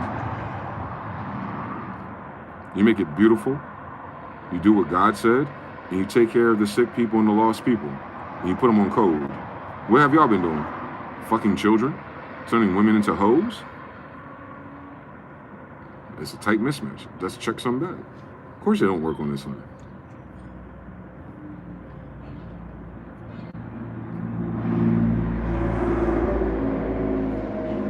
That's it. Yeah, this is the Holy Land. And not because we said so, but because it is. That shit was the Holy Land before we got here, bro. Who the fuck are these people arguing with us? How the fuck you gonna argue with us? You're in New England. You're in New Jerusalem then. 1611. You know King James English because that's true. The fact that you know King James English and have a King James Bible made it true. You have King James English, 1611, and the King James Colony, 1608. With a Geneva Bible from the Holy Roman Empire over there, Geneva, 1599. So from 1599 to 1611 is only what, 12 years on Israel. So in 12 years, you have the Israelites and the Jews coming to New England over here, the 13 colonies, and everyone has Victorian era buildings, same, right? And everyone has King James English, and there's boats, not borrowed boats. My grandfather had his own boat, Noah's Ark type shit, and they went back and forth all as is. 1611, the United Kingdom, the Picts, the Dubs, the Tarzan clans, the Black James. There's a bunch of James. There's a bunch of Johns. Have you seen it? Like John 1, John 2, John 3, John 4. James 1, James 2, James 3, James 4. And then there's Yamaha. But yeah, you gotta go further back because Yamaha's the 1400s. His son is Sakata Khan, and Carlos, he got 7 of them. That's the 1500s. They live like 80 to 90 years old. So imagine everything, right? And niggas don't stop fucking. So you can have a kid right before you go. My dad's stepdad was that. He had a kid with a 20-year-old woman when he was like 86. He probably seen his kids for like 4 years, you understand? So it's like, it just keeps happening again and again and again and again. But all that's happening is Afro-Asiatics. Yeah, let's not forget what that is. They're still Afro-Asiatics, so we can dismiss all the bunk shit. Yeah, y'all got some privileges, bro. And it's crazy, you ain't got none of those privileges unless Afro-Asiatics gave you everything that you're stealing to begin with. So I'm not privileged enough if you think about it. That's what I've been talking about. Like, that's cool. Your family and your story exists off of my story. My story don't exist off of yours. You can't tell me your story in your language. You have to use ours. You have to be here to say it. You have to pivot off of why you're here to tell me where you've been ever in this world. If this is a new world, bitch, it's a new world to you, not new world to an Indian. So you just got here. Privilege. You didn't earn anything. You didn't go through anything. You didn't go through no major epochs with the sun shifting yet over here. You haven't lived through no floods over here. Your bones ain't nowhere. Nothing you contribute to society is Afro-Asiatic. Stop fucking playing with us. You can't contribute remixes, bitch. What are you, new hobbies, nigga? You see J Dilla? And stop doing that shit. Y'all gotta stop doing that shit. Y'all gotta stop acting like niggas wasn't here doing the thing that you got from niggas. You weren't chopping up soul fucking records. Your damn racist ass family wouldn't let you buy a fucking soul fucking record when that soul fucking record came out. Miss me with your bullshit. Now you get to be the de facto authority on what hip hop, boom bap, and lo-fi production is. You see these stupid faggots. Like your racist ass granny wouldn't even let you listen to that nigger shit. Don't freaking forget, you bitch ass nigga. And we talking about 1999.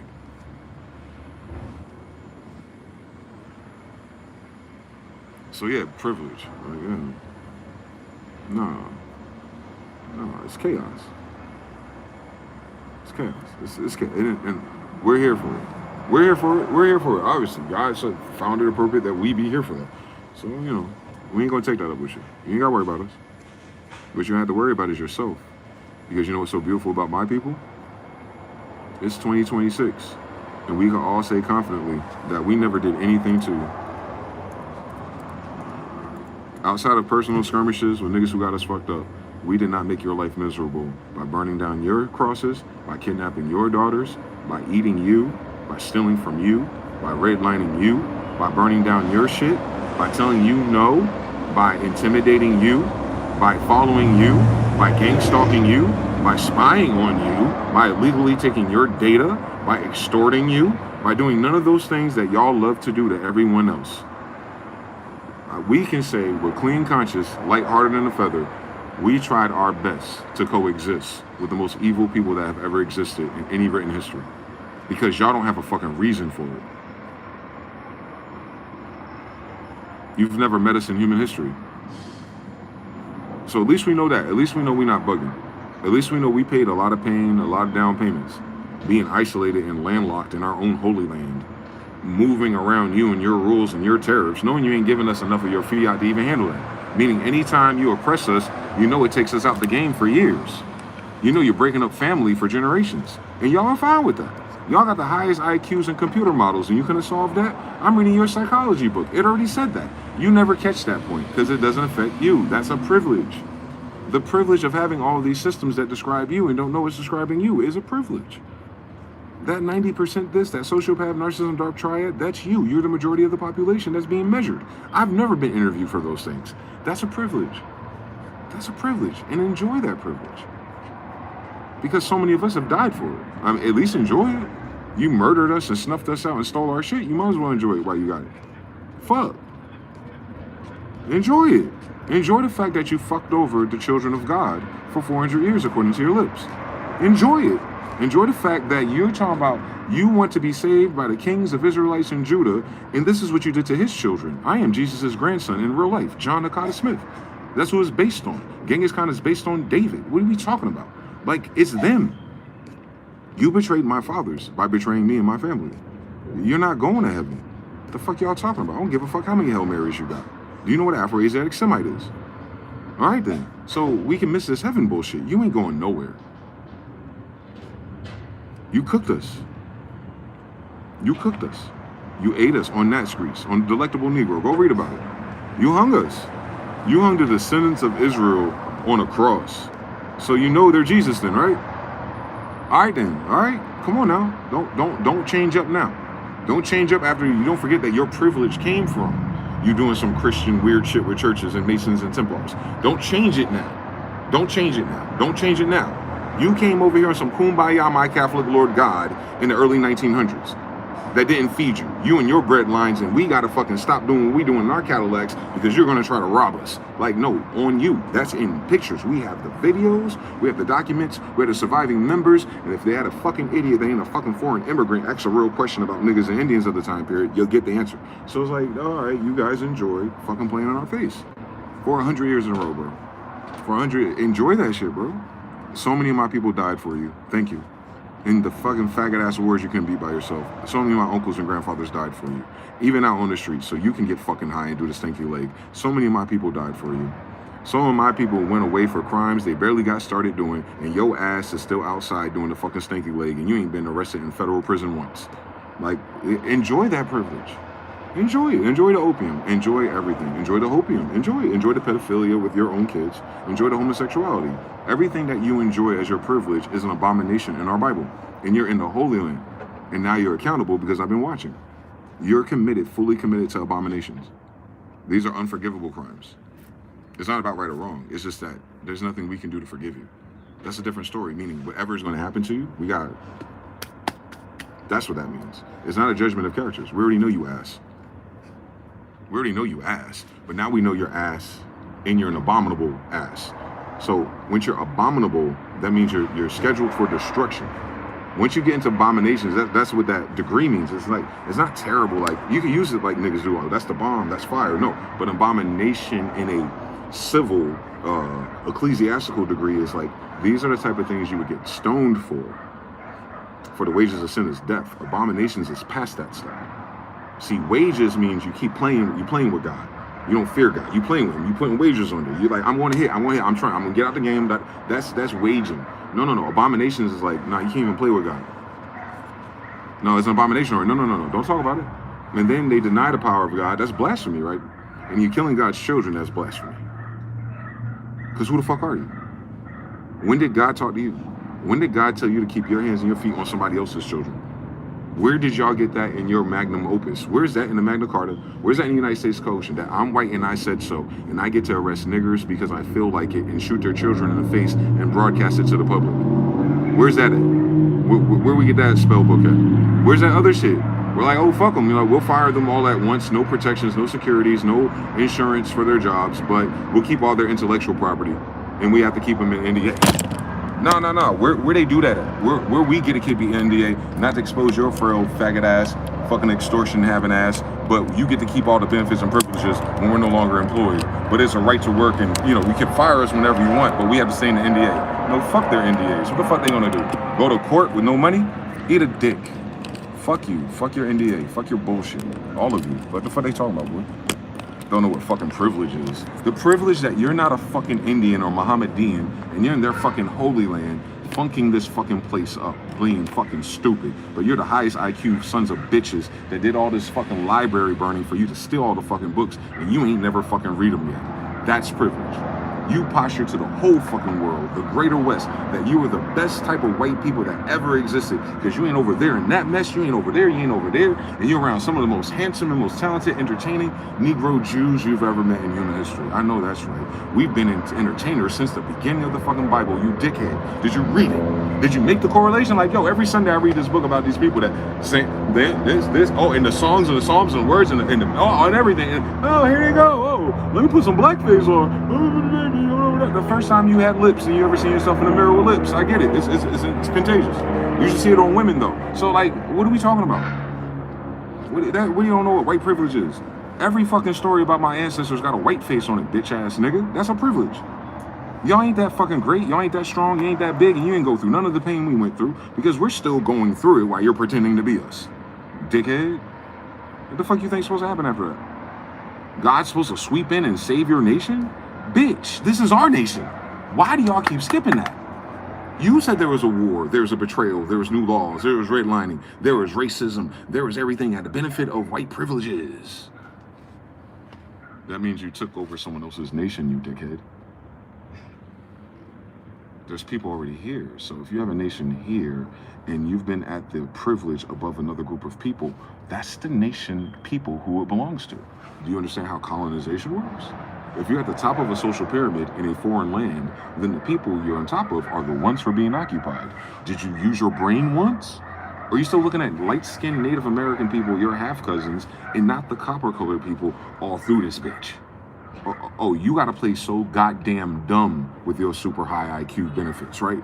You gotta play goddamn dumb with all your acid trips, your mushroom trips, your fucking limitless pills and everything. You gotta play goddamn dumb until you fucking die, because you're so high IQ that it rhymes with fucking retarded. What the fuck did you colonize, you dumb bitch, if ain't nobody here? Why would it be called colonization, imperialism, and corporations if it was fair grabs and yours? Why would you need a civil war and betray Britain and the kings and Sidi Muhammad if it was your land and you could just walk in and work really hard and claim something? How do you do all of that if this land is fully populated by cities named after Indians and Jews? You didn't. That's white privilege. You get to believe in a history narrative for privilege that never happened. Meaning your privilege is made up, which I understand. You don't feel like you have it, but you do because we don't. Magic, Einstein theory of relativity. You taught us that. Tragic. What does that mean? In relativity to the Indians and Moors of land that you're squatting on as colonizers and occupiers and citizens of our ops, the United States Federal Corporation, who's been fucking bankrupt since 1933, and it was fucked since it began. So I don't know what happened in that Civil War when you started robbing the banks of Indians and Moors, and all of a sudden you feel like it's yours, and we have these federal agreements, 360 deals, but you ain't pay us once more since. But I'm an imperial descendant, so that's not for every Indian you ran into. But my question is, you didn't realize it was privilege when you get the chance to run through all this land full of Indians and decide where you get to move? You get to decide where you get to build? You get to decide what waterway you get to take? And none of it's yours. But you don't know what white privilege is. What are you gonna blame it on the federal government, like Trump, the pedophiles, the baby eaters, the ones you're not listening to now, the ones you're outside boycotting now? Let's get ICE out now just because we're immigrants too. Like, who are you gonna blame it on? Right, it doesn't make sense because it's a consensus algorithm. No one actually enforces it. But the people who privilege it, white people, you are the buffer. You are the algae eater of this system. We have to move around you. I should shoot you in your fucking face. That's privilege. Everything in my body should kill all of you. Based on your story and why you here and with the jack shit you ain't never do for us. You deny us our humanity. Nigga, it don't get no more copper-colored, woolly hair Dwayne DeyZan Smith than me. And I gotta wait for you to make believe why I gotta be the white person making up names. The fuck is going on with you? You don't understand what your privilege is? You speak King James English, and you don't know who King James is. You don't know what privilege is? You in the fucking Holy Land, Virgin Maryland colonies. That's where your bullshit-ass government is. And ain't none of you faggots build that shit. You don't know what privilege is? These trade routes, Tryon Road, Route 1, all this shit, 88, that's all Indian shit. Do we get a toll? Do we get a tenth? Can we get a percent? Can we rebuild our own shit back that you destroyed with all that shit in the sky? Can we rebuild our shit back yet? Then you don't know what privilege is. How the fuck you got 50 white people on a bunch of Moorish Mohammedan buildings? And you ain't got no fez on, you ain't got no mosque, and you talking about why niggas can't wear do-rags in public. But you in a fucking building where niggas wear do-rags in public. What do you mean you don't know what privilege is, white person? Bitch, this a Mohammedan rap, nigga.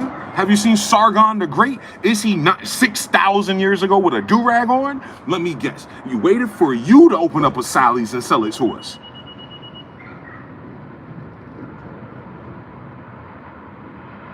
So that's what I'm saying. Who's gonna pay for all that? plus 138 trillion, just off the principle.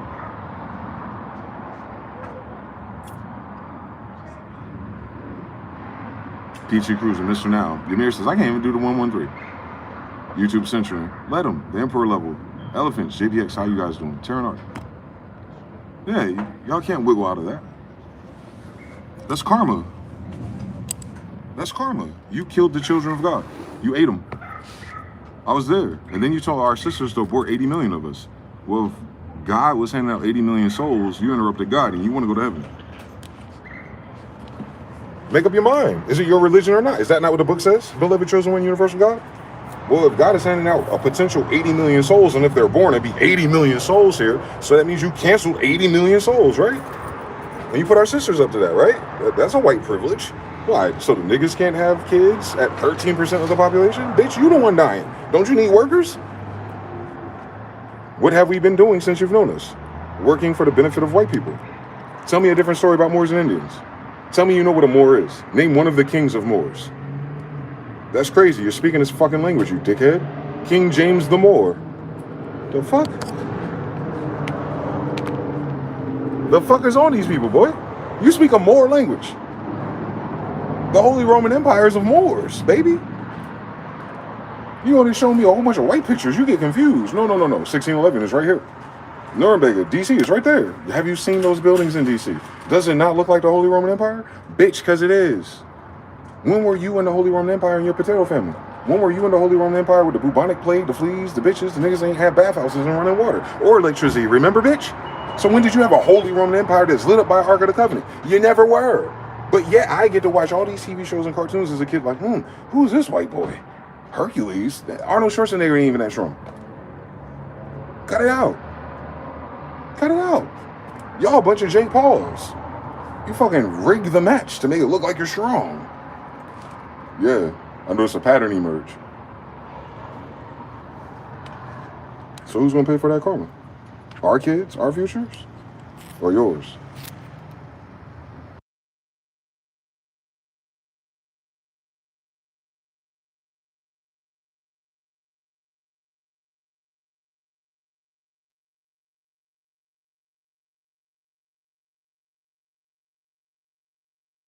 Is it us?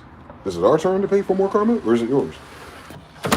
According to your logics, to why that happened to us in Indian territory with these visitors who are dying, and all of a sudden you got enough energy to be racist and wild out on us after we saved you. Who's paying for that karma? That's your ancestors. What did you do to make it right? Nothing, right? It's a long time ago. So you understand that that's the curse you have for what you're going through. This too shall pass. And everything you're about to lose, we will consider a long time ago too.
Is it not written?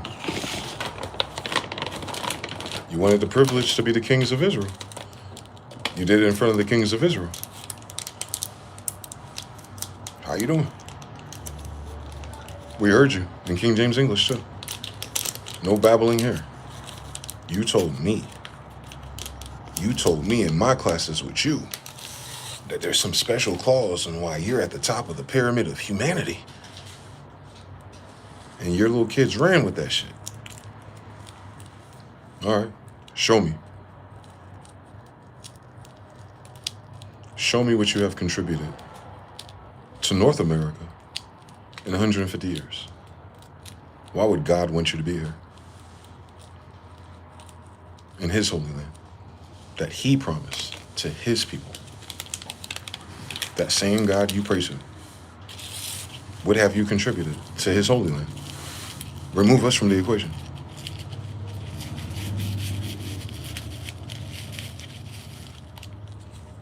It's awfully quiet in your mind. Nothing, right? Just pedophiles, human trafficking, drugs, and, politics. 2026, Trump, right?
The guy that keeps asking me about this ball gave it to me. It says Cham, like Genghis Cham, Pro.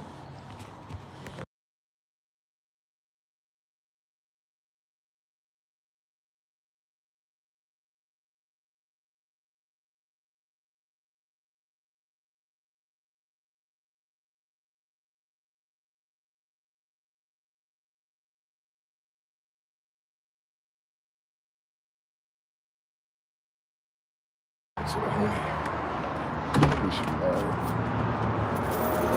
Genghis Cham told me to take this cricket ball, basically what it is, King John, and it says Cham Pro in it, like Cham, like Chamgista. DeyZan, ZHENGIZ, Cham Pro, like that. And damn Cham Pro son, no wonder. You know what I'm saying? Like, we got shit like that.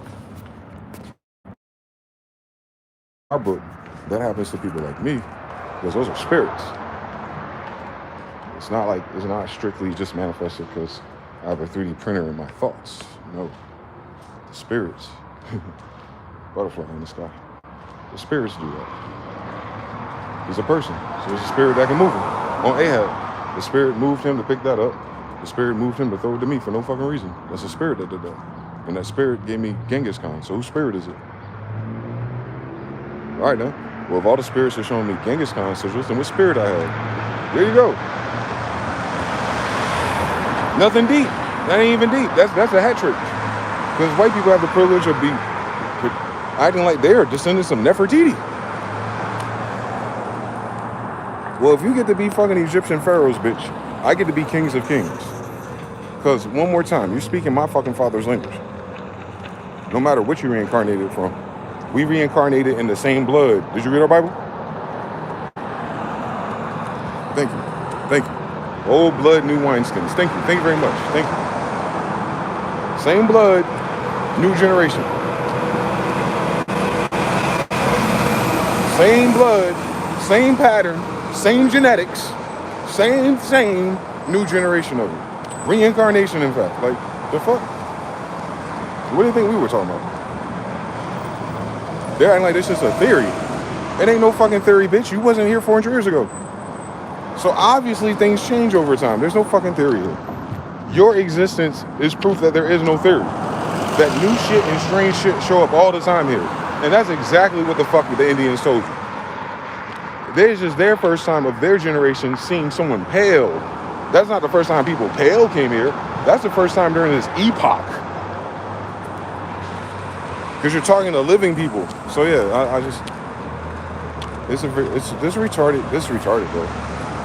The schismata and the divide and conquer and the black and white shit they did is stupid. I just wanted the high IQ to show up, that's all. I haven't found it yet. The best we can get is white people who bring us back to out of Africa. African, 1812, views of the white residents. You give them fucking African reparations, half of it go to white people. Stop fucking playing with me. Stop fucking playing with us. Like, reparations ain't for Indians, is it? Or is reparations part of giving land, Indian land, to other people? The whole thing's... Chat's back. Mr. Now said the chat was frozen for everybody. But it still said 30 people at the top.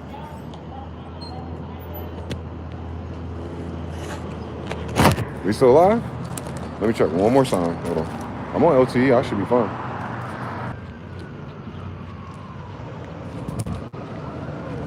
Y'all should be a few seconds behind me. Y'all might have to refresh it or fast forward it, because I know we're about a 30-second delay now. Whatever the case may be, 333s on me. PT Cruising, shout out to you, brother. Mr. Now, shout out to you. Shout out to all my brothers out there. And all my cousins and all their best friends. And all the white ones too. I know what the fuck I'm talking about. You better fear God and keep his commandments so you don't fucking get swallowed up by the karma monster coming. Because you ain't do nothing to me. You just believe a fucking fairy tale. Don't worry, we created those.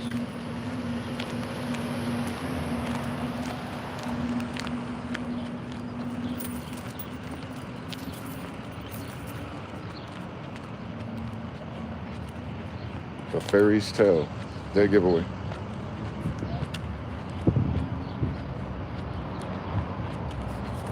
We back. Mr. Now said 3. They're not even letting me post a 3. Am I cooking up the truth too much? How come YouTube only got a truth filter on my chat rooms? I've seen some. Or maybe it's broadcasting to a bigger audience and they want me to curate my speech. Because they're not blocking me.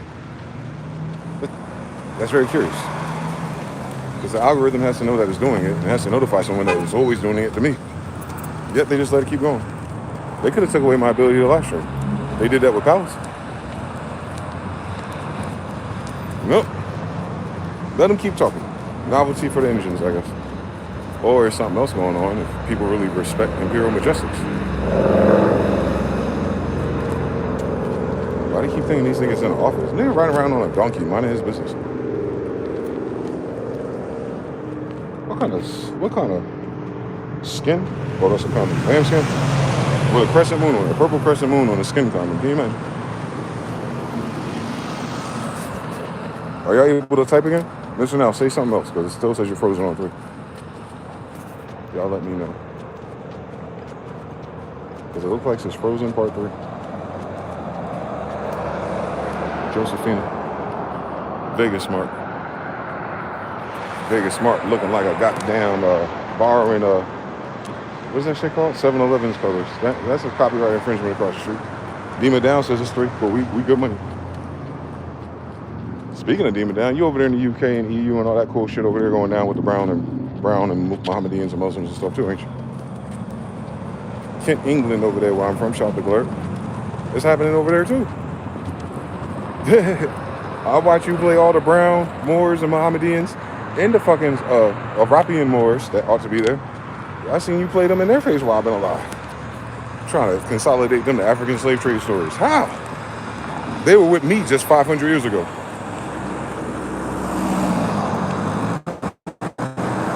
Who would I need a slave for? Nigga, we got our own swords. You heard about Peter?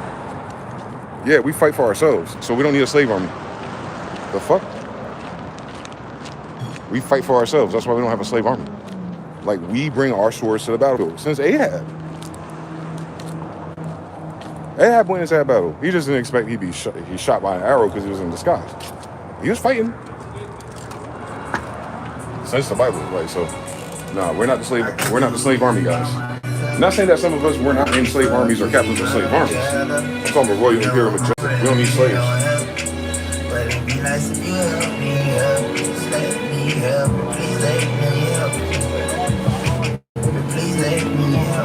They shouldn't do that. It's like it's more tiring or something.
One, 2, 3, 4, 5, 6, 7, 8, 9. 1, 2, 3, 4, 5, 6, 7, 8. 3, 3, 3, 3, 3. From the test, from the tech. How you doing? How you doing, brothers? Hey, we out here. Shitting me. I'm so hot again.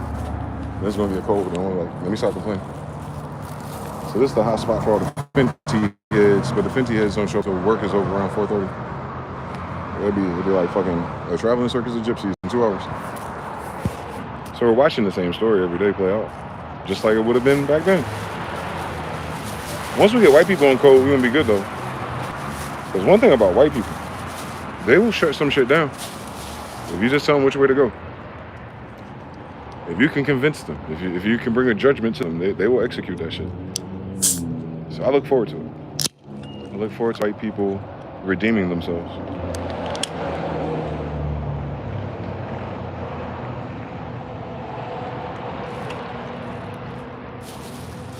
It'll happen.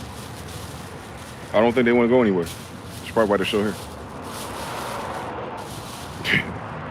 Nobody want to live without niggas, man. That's shogunning us. I learned one thing about all the goofiness of our oppression is that as much shit as they talk about us, they sure as hell can't get away from us fast enough. They just don't like when we are toxic. They don't like when we don't rank them horizontally. That's the only nigga they have a problem with. A nigga who don't give a fuck about what they talking about. But other than that, they love our everything, it seems. So it's weird, you know what I'm saying? It's like, I can't hate them. I can just hate what happened to us because they let it happen. But I can't hate them as individuals. Like, the fuck, nigga? I know you're not smarter than me. Don't fucking play with me. You want to share some of them dollars you got, though? The fuck we talking about? We ain't in no pecking order, bitch. They trying to eat your kids. The fuck? Nigga, I'm trying to produce your shit. The fuck? I don't do all that fucking paperwork, bitch. Where the fuck you think you going?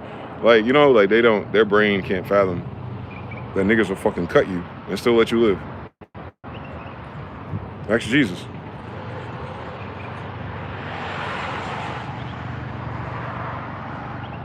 Sometimes it's just for the scars, so you don't fucking forget where you came from.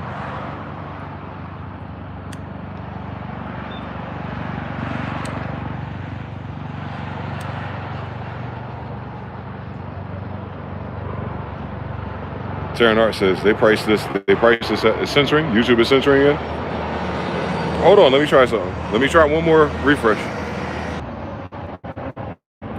I give it a second. Nothing? YouTube is trying. It's fagifying. Can y'all type now? I'll wait a few seconds. Let me know if you could write a whole fucking sentence yet. It's censoring the chat, the GUI. That's weird. That's tech. I don't think that's problems. Unless someone's spying is using it and it's causing problems. But that's not expected behavior for anything that's going on here.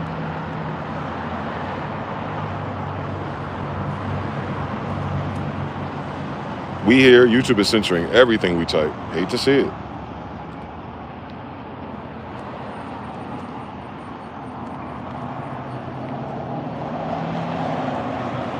But we just saw that. TBFB says I could do 1611 on it. 711. All right. What's the dates? Check the dates. 711, 1611, 1775. Obviously 1789, 1806, 1812, 1868, 1880s, 1913, 1920s, 1933. Civil. All of that just to move white people in.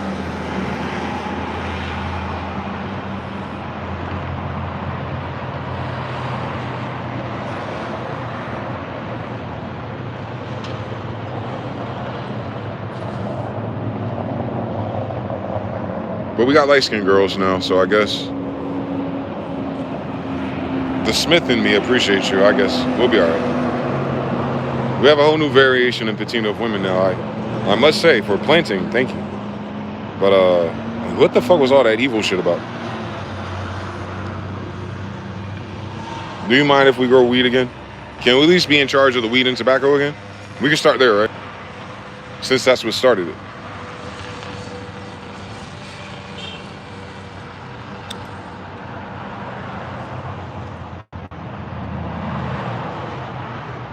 Burn down all the hemp, force heroin usage. I get it. Clever. Ooh, that's how you do it. You mind if we grow sour diesel again, white people? I'm trying to tell you something. You miss the music, right? You miss all that Nicki Minaj and Rich Homie Quan and all that shit. Yeah, that was sour diesel, by the way. You're missing the key ingredient.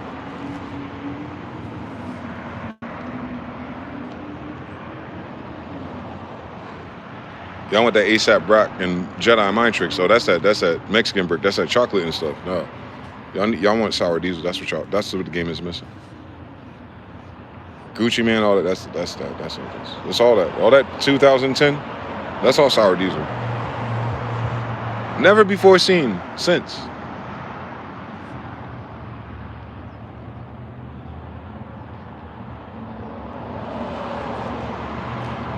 Freeze.